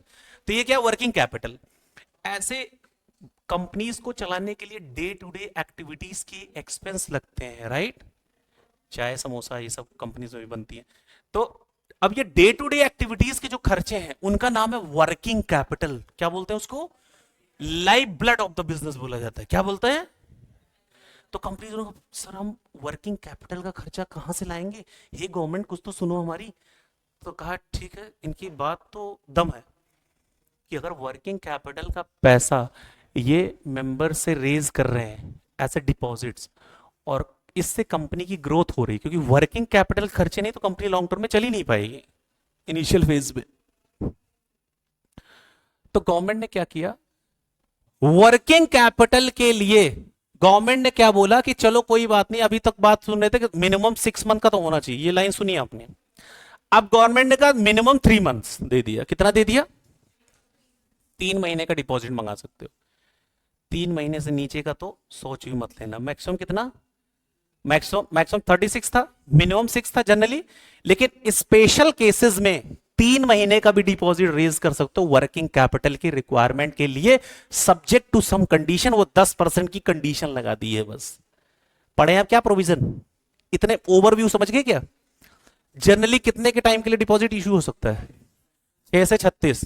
ठीक, फ्यू एक्सेप्शंस को छोड़ के वर्किंग कैपिटल के लिए कंपनी 3 मंथ्स का भी डिपॉजिट रेज कर सकती है। यस, लेकिन उसकी कंडीशन लगा दी। अब पढ़ते हैं इसका प्रोविजन। देखो, a company not permitted to accept renew deposit whether secured unsecured which is repayable on demand less than 6 महीने से कम तो एक्सेप्ट ही नहीं कर सकती जनरली। जनरली और मैक्सिमम पीरियड कितना है? 36। तो 6 मंथ का क्या है? मिनिमम है। और मैक्सिमम कितना है? 36 मंथ। वही बात बोल रहे हैं। अब ध्यान से सुनना अगली लाइन। यहां से क्वेश्चन आता है, ये एक्सेप्शंस क्या है? एक्सेप्शंस, अपवाद। कह रहा the rule of the tenure of 6 month for the purpose of the meeting of any short term requirement of funds. किसके लिए? अब इनको वर्किंग कैपिटल बोलते हुए शर्म आ रही थी ना, तो ठीक है, कोई नहीं, कोई बात नहीं बेटा, लॉ है ना। तो किस लिए? Short term requirement of funds के लिए कंपनीज एक्सेप्ट कर सकती हैं, रिन्यू कर सकती हैं डिपॉजिट्स को अर्लियर देन 6 मंथ। इसका क्या मतलब है? अर्लियर देन 6 मंथ का क्या मतलब है? कितने महीने का? अर्लियर देन से मतलब 6 महीने से पहले। आ रहा है अभी लाइन, ध्यान से सुनना। सब्जेक्ट टू सम कंडीशंस, ये कंडीशंस को लेकिन तुम ध्यान दे देना। एक्सेप्शन तो है 6 मंथ का, लेकिन क्या? Such deposit shall not exceed 10%। 10% से ज्यादा नहीं हो सकता। किसका? Aggregate of paid up share capital, free reserve and security premium account. मतलब paid up share capital, free reserve और सिक्योरिटी प्रीमियम अकाउंट्स का 10% से ज्यादा नहीं। मतलब लेट से पेड अप शेयर कैपिटल है मान लो 10 करोड़, फ्री रिजर्व है 5 करोड़, ठीक है, और उसके बाद है सिक्योरिटी प्रीमियम अकाउंट, ये है 3 करोड़। बताओ मैक्सिमम कितना इशू हो सकता है? कितना हो सकता है max to max short term purpose के लिए वर्किंग कैपिटल के? एक। ठीक, इतना मैक्सिमम कितना किसके लिए इशू कर सकते हैं? शॉर्ट टर्म डिपॉजिट्स के लिए। अब ध्यान से सुनना, कंडीशन लगा दी 10% की और प्लस किस पे लगाई? पीएफएस। कह रहा सच एंड, ये क्या लिखा हुआ जरा देखो एक बार, एंड साथ के साथ, सच डिपॉजिट्स आर रीपेबल ऑन और आफ्टर 3 मंथ्स। यही मैं लाइन आपको बहुत देर से समझा रहा था।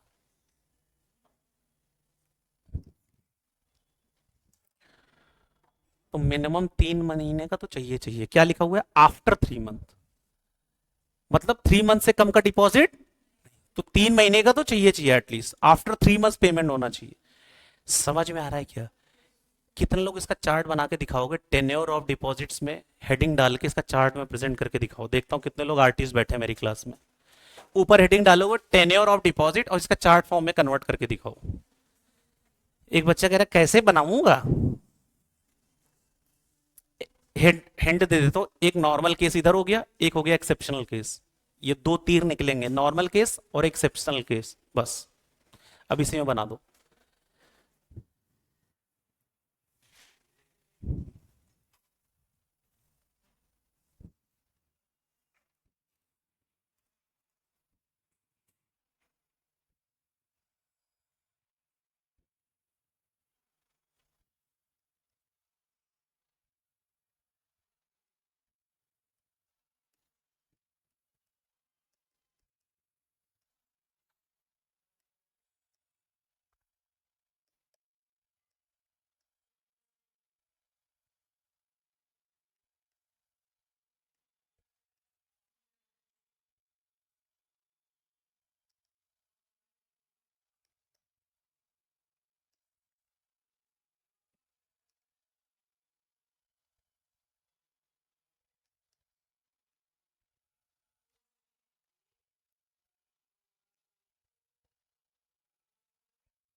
बना लिया सबने? क्या लगता है क्वेश्चन नॉर्मल से आता होगा, 636 वाले से आता होगा, या एक्सेप्शन से? इंस्टीट्यूट किससे पूछता होगा क्वेश्चन? इतना शरीफ दिख रहा है आपसे कि 6 महीने 36 महीने पूछ के आपसे खुश कर दे नंबर दे के? किससे पूछेगा? एक्सेप्शन से। क्या एक्सेप्शन से क्वेश्चन ड्राफ्ट हो सकता है कि क्वेश्चन में आपको सिक्योरिटी प्रीमियम अकाउंट भी दे दे, कितना अमाउंट है, फ्री रिजर्व का अमाउंट दे दे, और पेड अप शेयर कैपिटल लिख के दे दे, और लिख दे कंपनी नाम दे दे, और बोले कि इसको वर्किंग कैपिटल के लिए कुछ फंड्स चाहिए, और और वो इस पर्पस के लिए चाहिए, उसको इतना फंड चाहिए शॉर्ट टर्म कैपिटल या वर्किंग कैपिटल लिख के दे दे, और कंपनी का नाम दे, लास्ट में आपसे एडवाइजर पूछ रहा हो कि एडवाइस करो इस कंपनी को कि कितना अमाउंट तक इसको अलाउड होगा। तो कितना अलाउड है? Maximum 10% of what? Paid up share capital, free reserve and security premium. I hope कि ये क्लियर हो गया होगा। अब एक क्वेश्चन आ जाए, कम से कम कितने साल के लिए डिपॉजिट होना चाहिए? किससे नीचे तो सोच भी मत लेना, भाग जाओ यहां से, डिपॉजिट प्रोविजन पढ़ो ही मत। 36, हाँ। Exceptional 3 month. उसके अलावा कोई एक्सेप्शनल है क्या? 4 महीने के लिए डिपॉजिट, यस। 4 दिन के लिए, 1 महीने के लिए, कुछ नहीं, निकल जाओ, कान पकड़ के बाहर कर देगा। ठीक है, इतनी बात समझ में आ गई क्या? क्वेश्चन एरिया है क्या है? एक बार सब लोग साथ में एग्जांपल पढ़ लो पहले तो, अब अप्लाई करके देख लो कॉन्सेप्ट को इस पे। देखो एक बार, continuing the example of Swapnil trader, it is assumed that the aggregate paid up share capital, free reserve, security premium account is, कितना मिला के टोटल जोड़ के, तीनों जोड़ के कितना है? हाँ। In order to meet short term requirement of fund, it raises maximum कितना रेज कर सकती है? क्यों, 10% निकाल दिया ना उसका, तो मैक्सिमम इतना रेज कर सकती है। It less than 6 month, but tenure कितने से कम नहीं होना चाहिए? 3 मंथ, मतलब मिनिमम 3 मंथ तो होना ही चाहिए। चलो ठीक है। अब देखो, ऐसा तो नहीं है, ऐसा तो नहीं है कि गवर्नमेंट का मन कर रहा है कितना भी डिपॉजिट मंगवा ले पब्लिक से, तो उसकी कुछ लिमिट्स दी गई है कि कितना मेंबर से मैं डिपॉजिट मंगा सकता हूँ। Maximum amount of deposit from members, अगली लाइन क्या आ रही है? Maximum amount of deposit as from members, कि कितना डिपॉजिट मंगा सकते हैं मेंबर से maximum. A company is permitted to accept or renew deposit from member including other deposit outstanding as on the date of acceptance or renewal। Maximum कितना मंगा सकते हैं? किसका 35%? Aggregate of paid up share capital, free reserve and security premium account. जैसे मान लो मेरा paid up share capital है 100 करोड़,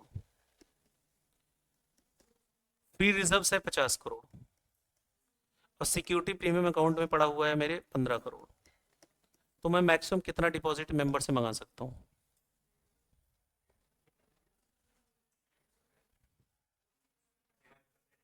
कितना मंगा सकते हैं? मैक्सिमम कितना पैसा मंगा सकता हूं अमाउंट? 35% इसका निकाल लो। ये मैक्सिमम किससे मंगाया जा सकता है? मेंबर्स से। समझ में आ रहा है क्या इतनी बात? ये लिमिट लगा दी लोगों ने, इससे ज्यादा पैसा आप नहीं मंगा सकते मेंबर से, क्योंकि जितना ज्यादा मेंबर से वो लाइबिलिटी है, देना भी पड़ेगा वो पैसा। तो मैक्सिमम कितना मंगा रहे हैं? 35% मेंबर से। इसके कुछ एक्सेप्शंस हैं। एक्सेप्शंस है, जैसे कोई स्पेसिफाइड आईएफएससी पब्लिक कंपनी है। ये कौन है? जिसको बेसिकली लाइसेंस मिला हुआ है। क्या मिला? ये जिसको नीचे लिखा हो ना, IFSC company means unlisted public company which is license to operate as per SEBI reserve, जिसको रिजर्व बैंक या सेबी से लाइसेंस मिला हुआ है ऑपरेट करने के लिए किसी स्पेसिफिक प्लेस पे, स्पेशल इकोनॉमिक जोन टाइप की जगह पे, जैसे गिफ्ट सिटी है गुजरात की। तो ऐसी जगह अगर मिला हो, स्पेसिफाइड पब्लिक कंपनी है, या कोई प्राइवेट कंपनी है जो एक्सेप्ट कर रही है मेंबर से deposit not exceeding 100% of paid up share capital and free reserve security premium account, तो वो कर सकती है, जो अपने paid up share capital, free reserve and security premium account के बराबर कर सकती है मैक्सिमम। फर्दर इनको किस फॉर्म में बताना पड़ेगा? डीपीटी 3 फॉर्म में।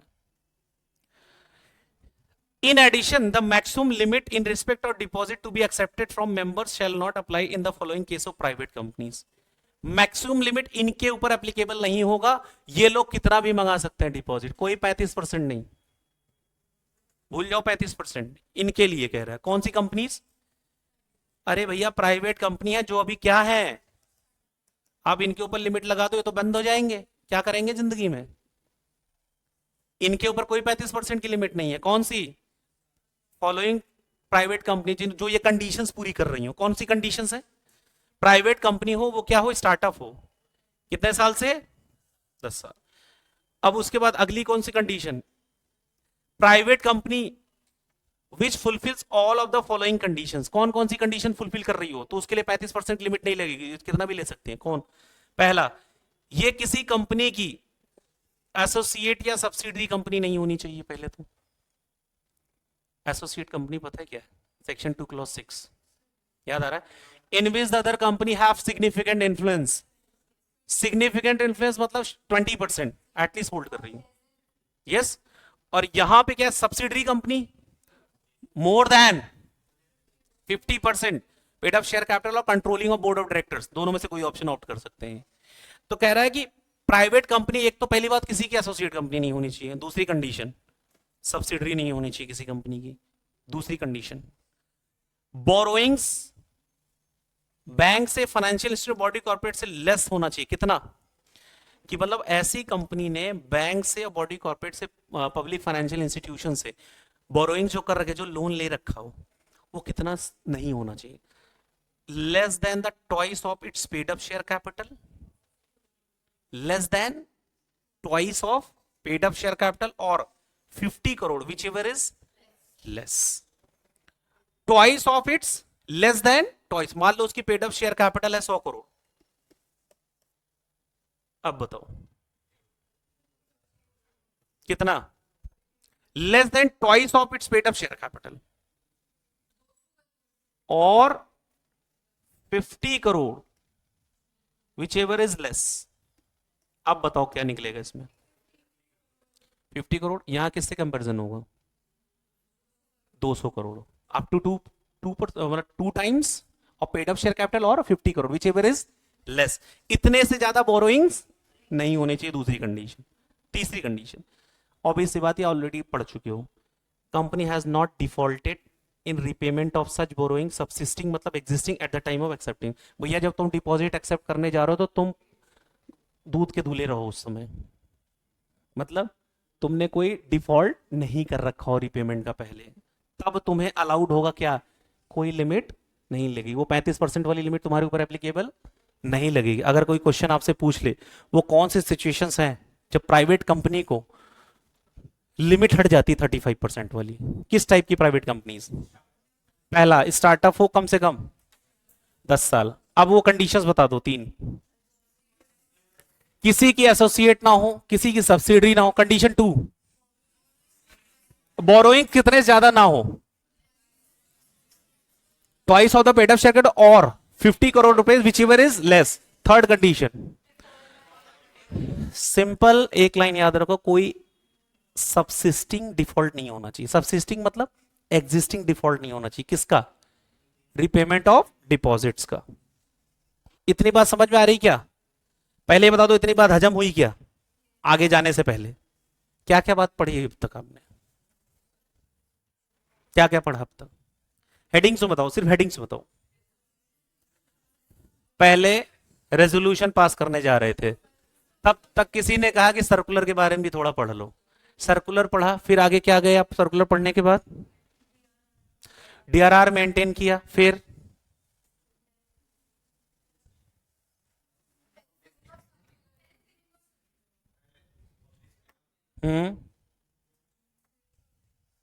तबलीग तो कर लिया उसी में, फिर आगे फाइल कर दिया आपने, ठीक है, वो सब कर दिया, फिर डीआरआर मेंटेन किया, कर दिया, नो डिफॉल्ट, फिर सिक्योरिटी, फिर रीपेमेंट वाले में क्या था? ठीक है, और नहीं किया तो कहां जाओगे? ठीक है, वहां सब कुछ हो गया, फिर आगे चलो, फिर क्या देखा आपने?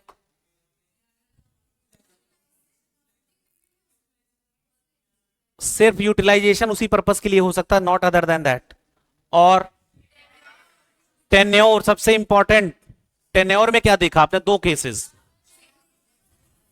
मिनिमम 6 मंथ का इश्यू कर सकते हैं, maximum 36 month. Exceptional cases at least 3 months का इश्यू कर सकते हैं, 3 मंथ्स और मोर। बट कंडीशन क्या है? नंबर 1, मैक्सिमम कितना कर सकते हैं? 10% of what? Paid up share capital, free reserve, security premium account. किस पर्पस के लिए कर सकते हैं? शॉर्ट टर्म पेमेंट्स के लिए, शॉर्ट टर्म रिक्वायरमेंट्स के लिए, ठीक है। उसके बाद फिर आपने देखा कि लिमिट्स, लिमिट्स मेंबर से मैक्सिमम प्राइवेट कितना ले सकते हैं कंपनीज? 35%। वो कौन सी सिचुएशन है जब 100% तक ले लेगी? नॉर्मल स्पेसिफाइड प्राइवेट कंपनीज या आईएफएससी कंपनीज, पब्लिक कंपनीज। अब एक वो कौन सी सिचुएशन है जब लिमिट ही हट जाएगी 35% की? Private company as an startup for 10 years, और उसके बाद 3 कंडीशंस। बस इतनी बात समझ में आई क्या? ठीक है। इसके बाद कुछ जनरल पॉइंट, इसको मैं साथ में पढ़ाऊंगा, ये वाले प्रोविजंस को, ठीक है। डिपॉजिट्स में, अच्छा ये हमने थोड़ा सा डिस्कस किया था पहले कि डिपॉजिट्स ना जॉइंट नेम्स में भी हो सकता है। याद आ रहा है आपको पहली क्लास में? कितने मैक्सिमम नेम्स में ले सकता हूं? 3। मैक्सिमम कितना? 3 नेम्स में। देखो, deposit in joint name, joint name से डिपॉजिट ले सकते हैं नॉट एक्सीडिंग 3। ये क्वेश्चन आ जाता है पेपर में। मैक्सिमम कितने नाम से ले सकते हैं? 3, ये लिमिट। मैक्सिमम कितने लोगों के नाम से ले सकते हैं? 3। कितने जॉइंट नेम्स हो सकते हैं? 3। नॉमिनेशन, अच्छा नॉमिनेशन मैंने ऑलरेडी बता रखा है, नॉमिनेशन क्लॉज क्यों रखा जाता है? इमरजेंसी सिचुएशंस को टैकल करने के लिए। कह रहा है एवरी डिपॉजिटर नॉमिनेट करेगा any person at the time nominee, उसकी डेथ के बाद किसको मिल जाएगा वो सारा डिपॉजिट का पैसा? नॉमिनी को। तो इमरजेंसी प्रोविजंस है। एक बात बताओ, तुमने कंपनी में पैसा दे दिया, डिपॉजिट दे दिया, लेट से आपने कंपनी में 10 लाख रुपए जमा कर दिया डिपॉजिट के लिए, तो किस कैसे प्रूव होगा कि तुमने कंपनी को 10 लाख दिए हैं? तो उसके लिए कोई डिपॉजिट रिसीट वगैरह लोगे कि नहीं लोगे? ऐसे ही चले जाओगे? डिपॉजिट रिसीट लोगे ना। तो अब ये डिपॉजिट रिसीट आपको मिलेगी, कब मिलेगी? ये क्वेश्चन आता है, डिपॉजिट रिसीट कब देना है? Within period of 21 days. कहां से? From the date of receipt of money और रियलाइजेशन ऑफ चेक और डेट ऑफ रिन्यूअल, 3 वर्ड है। 21 दिन कहां से काउंट होंगे? 21 डेज में मुझे आपको डिपॉजिट रिसीट देना पड़ेगा एज ए कंपनी, लेकिन 21 डेज कहां से? पहला, date of receipt of money, एक तो मुझे आज ही रिसीट ऑफ मनी मिल गई, ठीक है। दूसरा, realization. What do you mean by the word realization of cheque? Hey come on, मैंने आपको चेक दे दिया 10 लाख रुपए का, आपने बैंक में डाला, तो वो अभी एडजस्ट हुआ ही नहीं है, 3 दिन बाद एडजस्ट होना शुरू हुआ, तो कब से काउंट होगा? 3 डेज बाद, जब से वो रियलाइजेशन हो जाए। तीसरा, डेट ऑफ रिन्यूअल, जिस दिन से रिन्यू हो रहा है डिपॉजिट, उस डेट से। The company is required to furnish deposit receipts, किसको देगी? डिपॉजिटर को या उसके। The receipt shall be signed by the, obvious सी बात है ऑफिसर के सिग्नेचर होंगे जो बोर्ड ऑथोराइज करेगा। और उस पे क्या लिखा होगा? उस डिपॉजिट रिसीट पे लिखा क्या होगा? Date of receipt, date of deposit, पहला क्या लिखा होगा? Date of deposit. दूसरा, name of depositor, date of deposit, name of deposit और एड्रेस ऑफ द डिपॉजिटर, और amount of deposit and the rate of interest and maturity date. कभी institute को घुस के क्वेश्चन पूछना हुआ ना अगर, तो इसके अंदर से घुस के क्वेश्चन पूछ लेगा डिपॉजिट रिसीट से, क्योंकि अब तो ऑब्जेक्टिव भी पूछ सकता है ना, उसके हाथ तो पूरे खुले हुए हैं, लेकिन उसको ये खबर नहीं है कि यहां मैं खड़ा हूं, कि कहां से वो ऑब्जेक्टिव बना सकता है। आप देखो मेरे पढ़ाने का तरीका, मैं प्रैक्टिकल ओरिएंटेड क्वेश्चंस भी बताऊंगा कैसे कराया जाएगा, कहां से आएगा, डायरेक्ट क्वेश्चन किससे बन सकता है, घुस घुस के ऑब्जेक्टिव कहां से बन सकता है वो भी बता रहा हूं, ताकि आप जब पढ़ो तो माइंडसेट तीनों तरीके से चले आपका। Case base, direct question objective question, वरना आप ऐसे ऊपर ऊपर से पढ़ के चले जाओगे। अब पेपर देखो अंदर से घुस के पूछा हुआ है कि ये बताओ ये डिपॉजिट रिसीट में क्या क्या चीजें लिख के देनी होती है, तो आपने बस इतना पढ़ा, हाँ डिपॉजिट रिसीट देंगे, बस हो गया। और अंदर तो लिखा हुआ दुनिया भर की चीजें। डिपॉजिट रिसीट्स में क्या क्या चीजें लिखी होती हैं? पहला, नेम एंड एड्रेस लिखा होता है डिपॉजिटर का, अमाउंट कितना है डिपॉजिट ये मेंशन होता है, किस रेट से इंटरेस्ट मिलेगा ये लिखा होता है, और मैच्योरिटी डेट क्या है ये भी मेंशन होती है। कहां पे? डिपॉजिट रिसीट्स में। समझ में आ रहा है क्या? और सबसे इंपॉर्टेंट लाइन है डिपॉजिट रिसीट की 21 डेज, ये याद कर लो सब लोग, कितने दिन के अंदर? 21 days, date of receipt of money और रियलाइजेशन ऑफ चेक और the date of renewal, 21 days लगेगा। कितने दिन का? कम 21 डेज के अंदर उसको क्या दे देना है? Deposit receipts. इतनी बात समझ में आ रही क्या? ठीक है, अभी आ रही, अभी जब पूछूंगा तब पूछूंगा, रुक जाओ। रजिस्टर ऑफ डिपॉजिट, एक बात बताओ, आपने डिपॉजिट इशू करते गए, उनका डेटा भी तो मेंटेन होगा, कहीं कहीं करना पड़ेगा ना, गवर्नमेंट अथॉरिटीज आके चेक करवाएंगी, फिर कंप्लायंस का पार्ट है। कह रहा है as regard register of deposits accept of deposit public same as provision of applicable. Simple, register of deposits maintain होंगे, वहां सारे डेटा मेंटेन होगा, किसके नाम से डिपॉजिट है, कौन है, कितना इशू किया, सारा डेटा मेंटेन होगा। Read only. Pre mature of deposits, भैया एक बात बताऊं, इस पे सब लोग अलर्ट हो जाओ, ये पॉइंट्स एकदम अलर्ट हो जाओ। ये सबसे, अभी मैंने आपको अलर्ट किया पहली बार किस पे? 10% वाले पे। अभी मैं इस पे आपका ध्यान चाहूंगा, इंपॉर्टेंट है। हालांकि ये बात मैं आपको दोबारा एक बार रिपीट कराऊंगा जब पब्लिक से डिपॉजिट एक्सेप्ट करेंगे। याद आ रहा है? अभी मेंबर से कर रहे हैं, किससे करेंगे? तो भी मैं इसको रेफरेंस दूंगा, यही यही वाला दोबारा, तो एक एक जगह यहां ढंग से पढ़ लेंगे, दोनों जगह कवर हो जाएगा। वर्ड क्या यूज हो रहा है? Pre mature repayment of deposits. हाँ, मैंने क्या किया, मैं एज अ मेंबर, मैंने कंपनी को 10 लाख रुपए दिए और डिपॉजिट, 10 लाख का डिपॉजिट कंपनी ने मुझसे लिया और मुझे डिपॉजिट रिसीट दे दी। ठीक, 10 लाख दिया और मैंने ये डिपॉजिट किया था लॉन्ग टर्म, मतलब 36 मंथ्स के लिए। कितने के लिए डिपॉजिट किया मैंने? और इसके लिए मुझे 11% का पर एनम का इंटरेस्ट दिया गया। कितना दिया गया? अच्छा एक बात बताओ, कंपनीज आपको इंटरेस्ट ज्यादा टाइम के डिपॉजिट पे ज्यादा देंगी या कम टाइम पे? पहले तो बताओ। हे आप प्रैक्टिकली सोचो, कंपनी किसको पसंद करेगी? जो पैसा ज्यादा दिन के लिए देना, मांगने ना है। अब सुबह दिया शाम को आप आ गए, अब लॉन्ग टर्म के लिए दोगे ना कंपनी के लिए। कंपनी किसको चाहेगी? अच्छा चलो छोड़ो, कंपनी को छोड़ो, 2 मिनट के लिए बताओ तो, बैंक सेविंग्स पे ज्यादा इंटरेस्ट देती है या एफडी पे? क्यों? और मेरी बात पे भरोसा ना हो ना, तो एक बार आप बैंक में जाना, और बैंक में जाना और जिसमें सेविंग बैंक अकाउंट हो, और ये बोलना कि सर मुझे ना एफडी करवानी है। 10 मिनट के अंदर आपके पास कॉफी ऑफी सब आ जाएगी। क्या बोलना है शब्द? कभी कॉफी पीने का मन हो तो हैक दे रहा हूं सब लोगों को। कुछ नहीं, अरे कुछ नहीं करेंगे, क्या दिक्कत है? I have here to just do the inquiry. उसकी हिम्मत नहीं आपसे वैसे बोल रहा है, यू आर अ चार्टर्ड। ठीक, नाम समझ के नॉर्मल समझा क्या? फायर है, सीए अपन। ठीक, जाना है और क्या बोलना है? एफडी करो। अच्छा वो आपके आओ भगत में क्यों लग जाएंगे उस समय? सोच के बताना। अब दिमाग तो चलाओ थोड़ा सा, अब वही जाम कर लोगे, जंग लग जाएगा दिमाग में। बताओ, मैनेजर जैसे ये सुनेगा भगदड़ मच जाएगी पूरे बैंक में कि एक बंदा आया हुआ है, वो बैंक को एफडी देना चाह रहा है, और एक बंदा वहीं खड़ा हो सेविंग बैंक अकाउंट खुलवाने। किसको प्रेफरेंस दी जाएगी? क्यों? यस।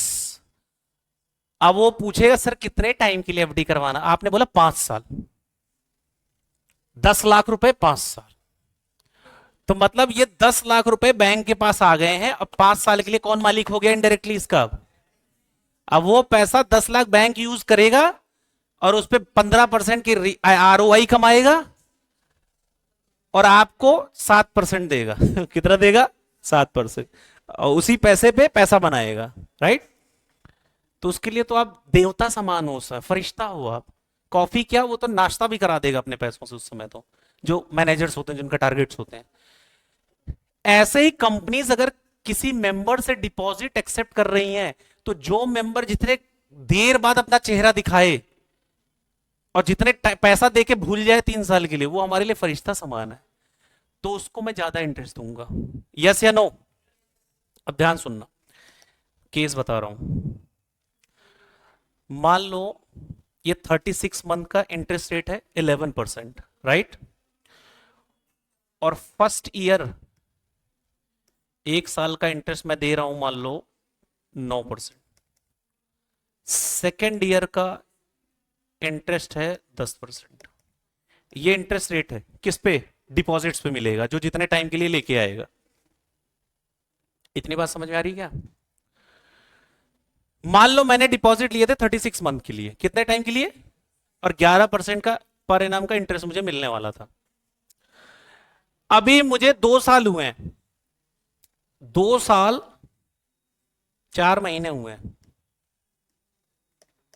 और मेरे पास कोई इमरजेंसी आ जाती है, कोई इमरजेंसी सिचुएशन आ जाती है, और मैं जाता हूं कंपनी के पास और मैं बोलता हूं कि मुझे अपना डिपॉजिट टर्मिनेट करवाना है। क्या करवाना है? I want my money back dear. ये मैं किसको बोलता हूं? कंपनी को। Dear company, I need my money back. ये कब मैं गया हूं? 2 साल 4 महीने। एक्चुअल कितने टाइम के लिए था वो? 3 इयर्स के लिए पूरा टोटल समझ लो, राइट? तो आप देखो क्या ये पूरा हो गया क्या 36 महीने? अब मेरा क्वेश्चन पूरी क्लास से, जब आप जाओगे आपको इंटरेस्ट किस रेट से मिलेगा? 11% से, 10% से, 9% से? हे जल्दी बताओ, यही तो इंपॉर्टेंट केस है। ये बहुत अच्छा आइडिया लगा, ये लॉ मेकर को बताना चाहिए था। और बताओ, अपनी अपनी राय रखें सब लोग। पैसा काट के देंगे, कैसे? कट करके साइड से थोड़ा कम देंगे। कितना? नहीं, इंटरेस्ट पूछ रहा हूं। पैसा 10 लाख दिया, इंटरेस्ट के अमाउंट बताओ। मैंने 2 years 4 month में अपना पैसा मांगने चला आया। मेरा क्वेश्चन पूरी क्लास से, मैं 11% पर एनम का इंटरेस्ट दूंगा या क्या दूंगा? 10% दूं, 9% दूं, क्या दूं?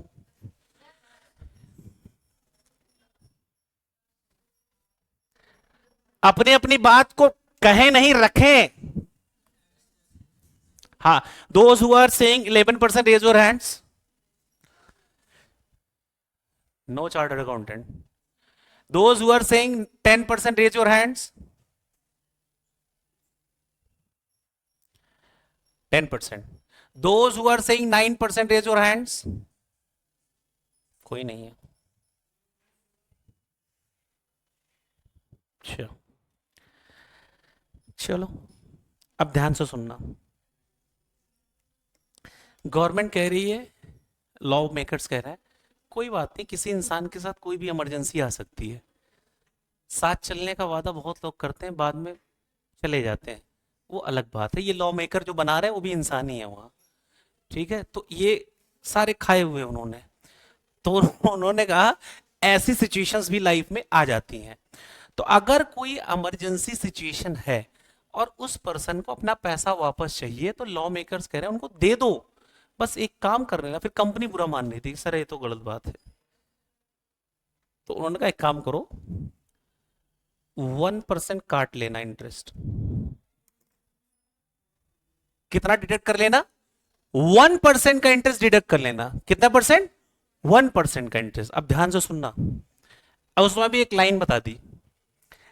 अब 36 मंथ का था, 11% पर एनम, और ये गए कब है कंपनी के पास? 2 साल 4 महीने। तो 2 साल 4 महीने पे गए हैं, तो कायदे से 11% में से 1% माइनस कर देना चाहिए इनको, और इनको 10% थमा देना चाहिए। तो उस पर एक लाइन कही है, और लड़कों की वाह चाहिए। अगली लाइन पे लड़कियों के चेहरे पे हैरत दिखनी चाहिए और बॉयज के चेहरे पे मुस्कुराहट दिखनी चाहिए। ध्यान से सुनना और ये बात को संभाल लेना आप लोग, मैं बोलने जा रहा हूं। और ये लॉ मेकर्स ने नहीं बोला, मैंने नहीं बोला, लॉ मेकर्स ने बोला, कहीं मुझे गुनाहगार साबित करो। मैं तो बस एक माध्यम हूं लॉ का। लॉ मेकर्स ने कहा है कि अगर 2 साल 6 महीने हो जाएं या उससे ज्यादा हो जाए, लिसन केयरफुली, 6 मंथ और मोर, कितना हो जाए, 6 मंथ और मोर हो जाए, तो fraction should be ignore, full year मान लेना उसको। सुनना ध्यान से, वाह निकला ना, मैंने वाह वाह बोला था। लड़के तो वाह बोलते ही नहीं कभी, कहीं बोल देते हैं वो अलग बात है। कि अगर फ्रैक्शंस है मतलब 6 मंथ है और मोर, 6 मंथ एंड मोर, तो it should be treated as 1 year, क्या मान लेना इसको। लेकिन अगर लेस देन 6 मंथ है, let say 4 month, 3 month, 5 month, ऐसे है लेस देन 6 मंथ, हाँ, तो फ्रैक्शन शुड बी इग्नोर्ड। मतलब 2 साल 4 महीने है तो 4 महीने को भूल जाओ, क्या मानो, 2 साल। कितने लोगों को बात समझ में आ गई तो मैं आगे बात बताऊंगा। Fraction should be ignored. 6 month, 7 month क्या मानेंगे इसको, full year. 5 months, 5 months 15 days, ignored. समझ में आ रहा है क्या, अब समझ में आया, अब पढ़ना। और ये बोला, पहले बोला कि 6 मंथ और मोर हो तो पूरा साल ले लेना, इंटरेस्ट उसके हिसाब से कर लेना, कम होगा तो इग्नोर कर देना, फिर वो जो इंटरेस्ट आ रहा उसमें 1% माइनस कर लेना। क्या कर देना, 1% माइनस कर देना, 1% माइनस करके पेमेंट करना। तो अब बताओ यहां 2 साल 4 महीने है, तो क्या ये 3 साल वाला कंडीशन पूरी हुई क्या, तो भूल जाओ, ये कवर किस में हो रहा है, और 2 साल में कितना है, इसका -1% कितना हुआ।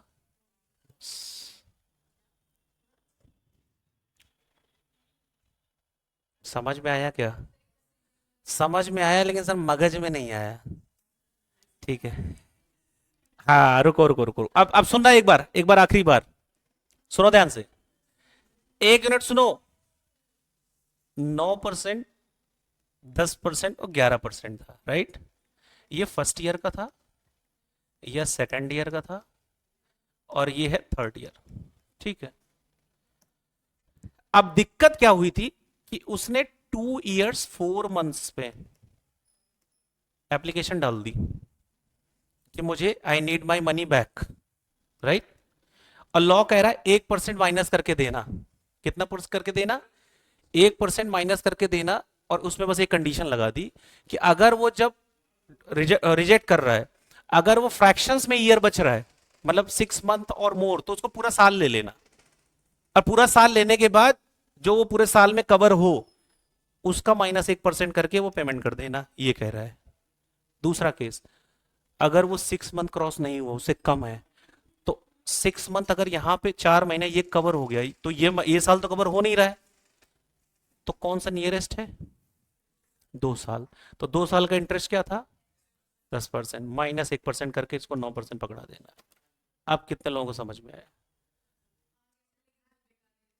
बहुत बेकार है, हाँ। राम बताओ, समझ में आया, बताओ फिर, समझ क्या समझ में आया।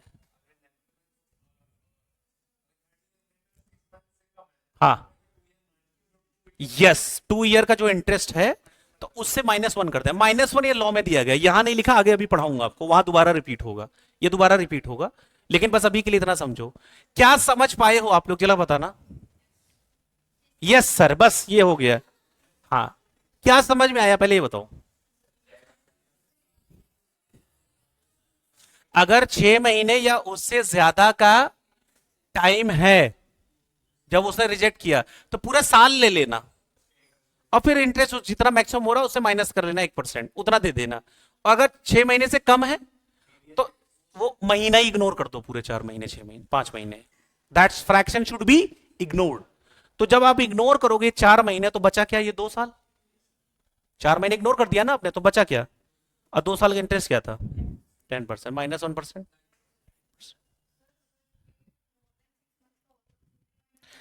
अगर मोर देन 6 मंथ तो कॉन्ग्रेचुलेशन फॉर सेलिब्रेशन। अगर ये 4 महीने अभी यहां पे मैं लिख देता, यहां लिख देता 7 मंथ्स, अब पूरी क्लास जल्दी से बोल दे, 11% का ये कवर हो जाता, पूरे साल ले लिया जाता ना, 11 माइनस, ओ अब तो मैथ भी इधर उधर हो रही है, 1%, 10%, क्या, अरे तो फिर मिठाई बंटती, फिर तो कंपनी गले लगाती, हालांकि आर्टिफिशियल लीगल पर्सन है, कोई बात नहीं, उसका सर्टिफिकेट इनकॉर्पोरेशन गले लगा लेता। आप समझ में आ रहा है क्या? कुछ बच्चों के चेहरे पे अब भी हैरत है, फिर भी मेरी लाइफ में गैरत है। जल्दी बताओ, हैरत होगी अगर आपके चेहरे पे, शिकन नहीं दिखना चाहिए आपके चेहरे पे। मैं पहले पहचान लूं किसके किसके चेहरे पे हैरत है, एक्सप्रेशन चेंज करना शुरू कर दो सब लोग। ठीक है। आपको क्लियर है? आपने तो बता ही दिया था। लड़कों में क्लियर है, लड़कियों में भी क्लियर है, तो फिर अनक्लियर किसे? सबको क्लियर है। तो ठीक है, अब कोई एक्सप्लेन करना चाहेगा इसको सिंप्लीफाइड वे में, कोई बता दे, समझ में आए तो पूरी क्लास समझ ले एक बार। हाँ, who would like to initiate? Girls में, बॉयज में नहीं, बॉयज तो ऑलरेडी तैयार हैं पहले से ही।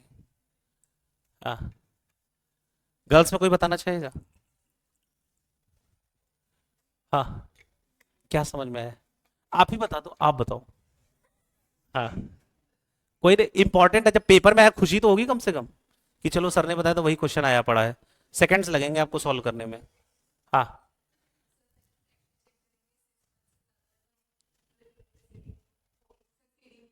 हाँ, हाँ, ठीक है। उस साल का जो इंटरेस्ट है 1 करोड़, बस दैट्स इट, द सिंपल है। समझ में आ रहा है क्या? जब आपने बताओ 10% वाली इतनी टफ बात को इतनी आसानी से समझ लिया, वो था असली खेल, कि उसमें कैलकुलेशन करना था कितने परसेंट किस पे निकलेगा, वो तो तुमने पढ़ लिया। ये बच्चों वाले में तुम लोग सोच रहे हो। ठीक है, चलो, समझ में आ रहा क्या? देखो, अब जो इसके पॉइंट्स बचे ना, 2-3 पॉइंट्स, वो है रीड ओनली टाइप। कौन से टॉपिक है? Read only topic. क्यों? अब खुद ही देख लो। अब ये रिटर्न्स की बात कर रहा है, डिपॉजिट की, मतलब these are the part of compliances. किसके पार्ट है ये? We are going to learn now 2 to 3 points which is compliance based. किसके बेस्ड है? Compliance based. देखो, अब इसकी रिटर्न्स फाइलिंग करनी पड़ेगी आपको, किसके पास? रजिस्ट्रार के पास। और ये जो रिटर्न्स जाती है ना, डिपॉजिट की रिटर्न्स, उसका फॉर्म नंबर क्या है? एक बच्चा मुझसे पूछ रहा है कि सर ये डीपीटी का फुल फॉर्म क्या है। बेटा, उस डिपॉजिट, जैसे पिछले चैप्टर INC 4, INC 3, INC बोले तो इनकॉर्पोरेशन, समझ में आ रहा है? तो डीपीटी मतलब डिपॉजिट। तो कौन से फॉर्म में रिटर्न्स जाएंगी? DPT 3 में। कब जाएंगी? 31 march on every year shell filed. अभी 31 मार्च को नहीं जाएगी, मतलब ये DPT 3 फॉर्म में जाएंगी, जो पर्टिकुलर अब तक है 31 मार्च क्लोजर ऑफ द ईयर पे। रजिस्ट्रार के पास फाइल करो रेक्विजिट फीस के साथ में, ऑन और बिफोर। कब जा रही ये ड्यू डेट याद रख लेना, गर्मियों में जाएगी, बहुत तेज गर्मी होती है उस समय। कौन से महीने में? 30th June of the year, and declaration that effect submitted by the auditor in DPT 3, it is clarified by your DPT 3 shall be included particular deposit transactions। Deposit जो ऑडिटर होगा वो क्लैरिफाई करेगा इस बात को। तो मुद्दे की बात है, इसमें मेन इंपॉर्टेंट बात ये है, आपसे कोई क्वेश्चन पूछे कि ये बताओ, ये डिपॉजिट जो एक्सेप्ट कर रही कंपनी, उनको हर साल एक डिपॉजिट रिटर्न भरना होता है, उसकी ड्यू डेट क्या है? उसकी ड्यू डेट क्या है? 31 मार्च नहीं, on or before 30th of June every year. दस इतनी लाइन याद रखनी है बस, ऑब्जेक्टिव में आएगा, डायरेक्ट क्वेश्चन तो नहीं आता इससे। अब ध्यान से सुनना ये line, no right to alter any terms and condition of the deposit. भैया, तुमने जिन शर्तों पे डिपॉजिट एक्सेप्ट किया था, अचानक से रंग और जज्बात मत बदल लेना, कि एक्सेप्ट करते समय कंडीशंस वगैरह कुछ और बता के, और अचानक से बदल दिया कंडीशंस वगैरह अपनी अंदरूनी, ऐसा कोई काम नहीं कर सकते आप।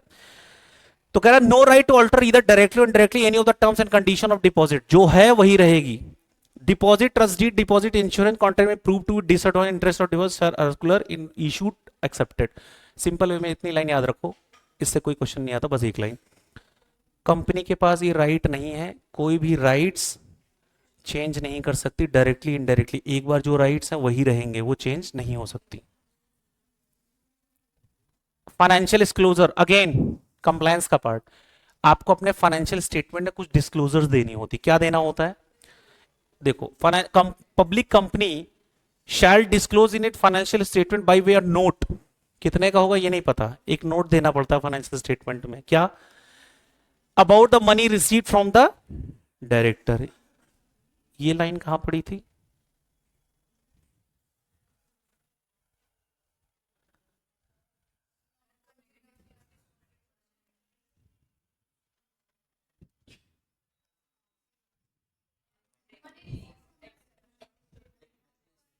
आज अगर तुमने ये पॉइंट आज अगर तुमने ये पॉइंट कनेक्ट कर दिया ना, तो मैं मान लूंगा तुम इंडियन लीगल सर्विस के लिए बने हो।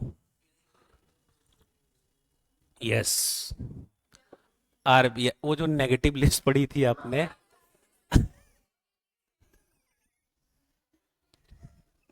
वही वही बात है, बिल्कुल सही बोला आपने। पब्लिक कंपनी, ध्यान से सुनो, public company shall disclose in financial statement by way of note. अगर कोई पैसा रिसीव किया अपने डायरेक्टर से तो वो नोट की फॉर्म में अटैच करके दिखाया जाएगा वहां कि ये पैसा इनसे लिया गया था। और अगर कोई प्राइवेट कंपनी है, disclose financial statement by way of note that money received by director और रिलेटिव। दिल छू गए प्रोविजन, याद आया? रिलेटिव, बस कंडीशन बता दो इसकी। बोरोड फंड्स नहीं होना चाहिए। अगर मान लो कोई डायरेक्टर है, उसने अपने फादर से एज अ गिफ्ट ले लिया 1 करोड़ रुपए और वो कंपनी को दे दिया, अब बताओ, गिफ्ट वाला एक्सेप्ट हो सकता है? एसबीआई से लोन लेके दे रहा है, नहीं, डिक्लेरेशन देना नहीं दे सकता। इसका डिक्लेरेशन देना है कि ये बोरोइंग फंड्स नहीं है। देख रहे हो कनेक्शन कहां से कहां कनेक्ट हो रहा है? रेट ऑफ इंटरेस्ट सुन लो, और ये रेट ऑफ इंटरेस्ट गिफ्ट किया जाएगा जब कोई बात नहीं मानेगा कोई कंपनी। देखो, in case company fails to repay deposit both secured या अनसिक्योर्ड। अगर कंपनी फेल हो जाती है डिपॉजिट्स रिपे करने में, चाहे वो सिक्योर डिपॉजिट हो चाहे वो अनसिक्योर्ड हो, इट शैल पे अ पेनल रेट ऑफ इंटरेस्ट। कितने परसेंट इंटरेस्ट से गिफ्ट किया जाएगा? 18% per annum over due period के लिए। तो कितना परसेंट इंटरेस्ट है? याद रहेगा ये? ऑब्जेक्टिव में पूछा जा सकता है। लास्ट, कुछ लोग लकी होते हैं जिनको जीवन में पनिशमेंट मिलती है, पनिशमेंट होती है। देखो एक्चुअल में क्या होता है, देखो, या तो कोर्ट हमें पनिशमेंट देता है कि सुधरने के लिए। किस लिए दिया जाता है? देखो, कोर्ट जो पनिशमेंट देता है वो इंसान को सुधारता है, और समटाइम्स आपके कर्मा होते हैं वो भी आपको सुधारने के लिए आते हैं। समटाइम्स आपकी लाइफ में आपको एक क्वेश्चन होता है कि वाई मी, मेरे साथ ऐसा क्यों हुआ? It is because of some past life karmas which is continued, वो बैलेंस हुआ, आपको एक सीख दे के गया है। Remember the keywords. Punishment for contravention, if any company invites deposit और any other contravenes in deposit rules. अगर कंपनी ने डिपॉजिट्स का कॉन्ट्रावेंशन किया या उसके रूल्स का कॉन्ट्रावेंशन किया, जो अगर कोई एक्ट में कोई अदर पनिशमेंट नहीं है, अगर एक्ट में कुछ पनिशमेंट से वो बच गया तो यहां लपेटा जाएगा। Company and every officer in default shall be punishable with, अब देखो कितना लगेगा ऑफिसरों पे और कंपनी पे, fine which extendable to 5,000 rupees, 5,000 रुपए, and in case contravention continue, अगर लगातार कॉन्ट्रावीन कर रहे हो प्रोविजंस को या रूल्स को, तो further fine which may extend to 500 rupees every day during first default which continue. 500 रुपए पर डे का लगता रहेगा, 5,000 तो पहले लग जाएगा तुम्हारे ऊपर, और 500 रुपए पर डे जब तक डिफॉल्ट कॉन्टिन्यू रहेगा तब तक लगा रहा। और ये कह रहा है ये पनिशमेंट, ये पेनल्टी कब लग रही है? ये पनिशमेंट पेनल्टी लग रही है जब और कहीं नहीं दिया गया। आगे ऐसी सी पेनल्टी आएगी कि आंसू से आंसू, आंखों से ना आंसू बहते जाएंगे आपके। इतना आसान नहीं, डिपॉजिट की जो पेनल्टीज हैं भी आगे आएंगी पनिशमेंट वाली, दर्दनाक। ज्यादा नहीं, बस 7 साल के लिए जेल भेजा जाएगा तुम्हें। कितने साल के लिए?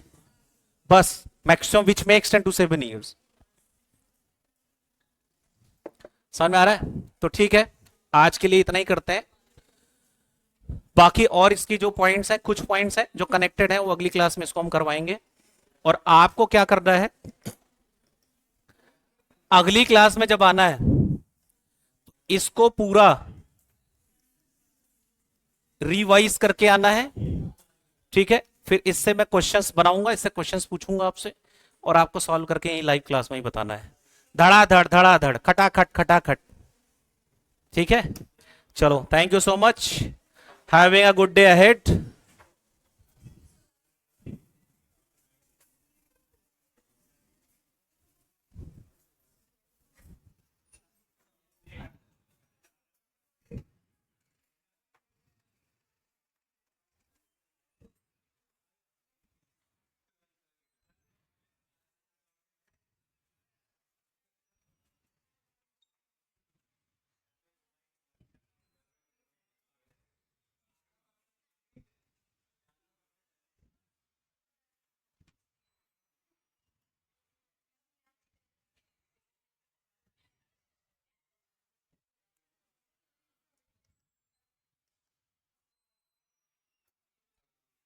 ठीक है,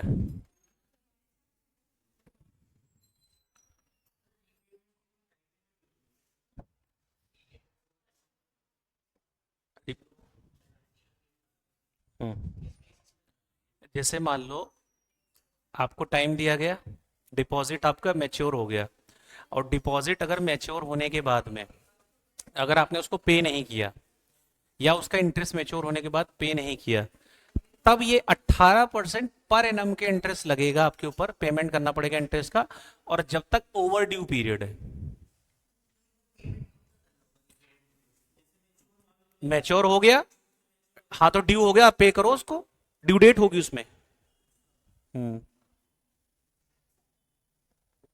जो क्वेश्चन होता है उसमें ड्यू डेट होती है, जैसे अभी इसमें उसमें जो आपने डिपॉजिट रिसीट्स अभी पढ़े थे, डिपॉजिट रिसीट्स में उसमें मैच्योरिटी वगैरह लिखा हुआ है, देखो उसमें लिखा रहता है स्पेसिफिकली। बाकी और क्वेश्चन करोगे तो उस क्वेश्चन में अभी आएगा, अभी जब मैं क्वेश्चन करवाऊंगा ना तो उसमें कुछ क्वेश्चंस में ऐसी बातें होंगी जिसमें आपको कितना परसेंट इंटरेस्ट कहाँ से लगेगा, क्या लगेगा, वो भी आएगा कवर। तो ये सारा करना है, लेकिन ये chapter one of the most important practical life से भी, और सी इंस्टीट्यूट का तो फेवरेट है ये, सी इंस्टीट्यूट का one of the favourite chapter है। इसको मतलब अगर अच्छे से आपने कर लिया तो कम मेहनत में ज़्यादा नंबर है, क्योंकि मैंने आपको बताया था कि कंपनीज एक्ट में आप मान के चलो कितने मार्क्स का लिखने का आएगा, मैंने बताया था आपको 45। एक क्वेश्चन डिविडेंड से होगा, एक इससे होगा, 10 तो ऐसे ही माइनस कर दो इसमें से, बचा ही कितना रिटर्न में। समझदार जो होगा वो खेल टाइम से खेलेगा, बाद वाला झंडा जो है वो बेकार है, शुरू से ही करो।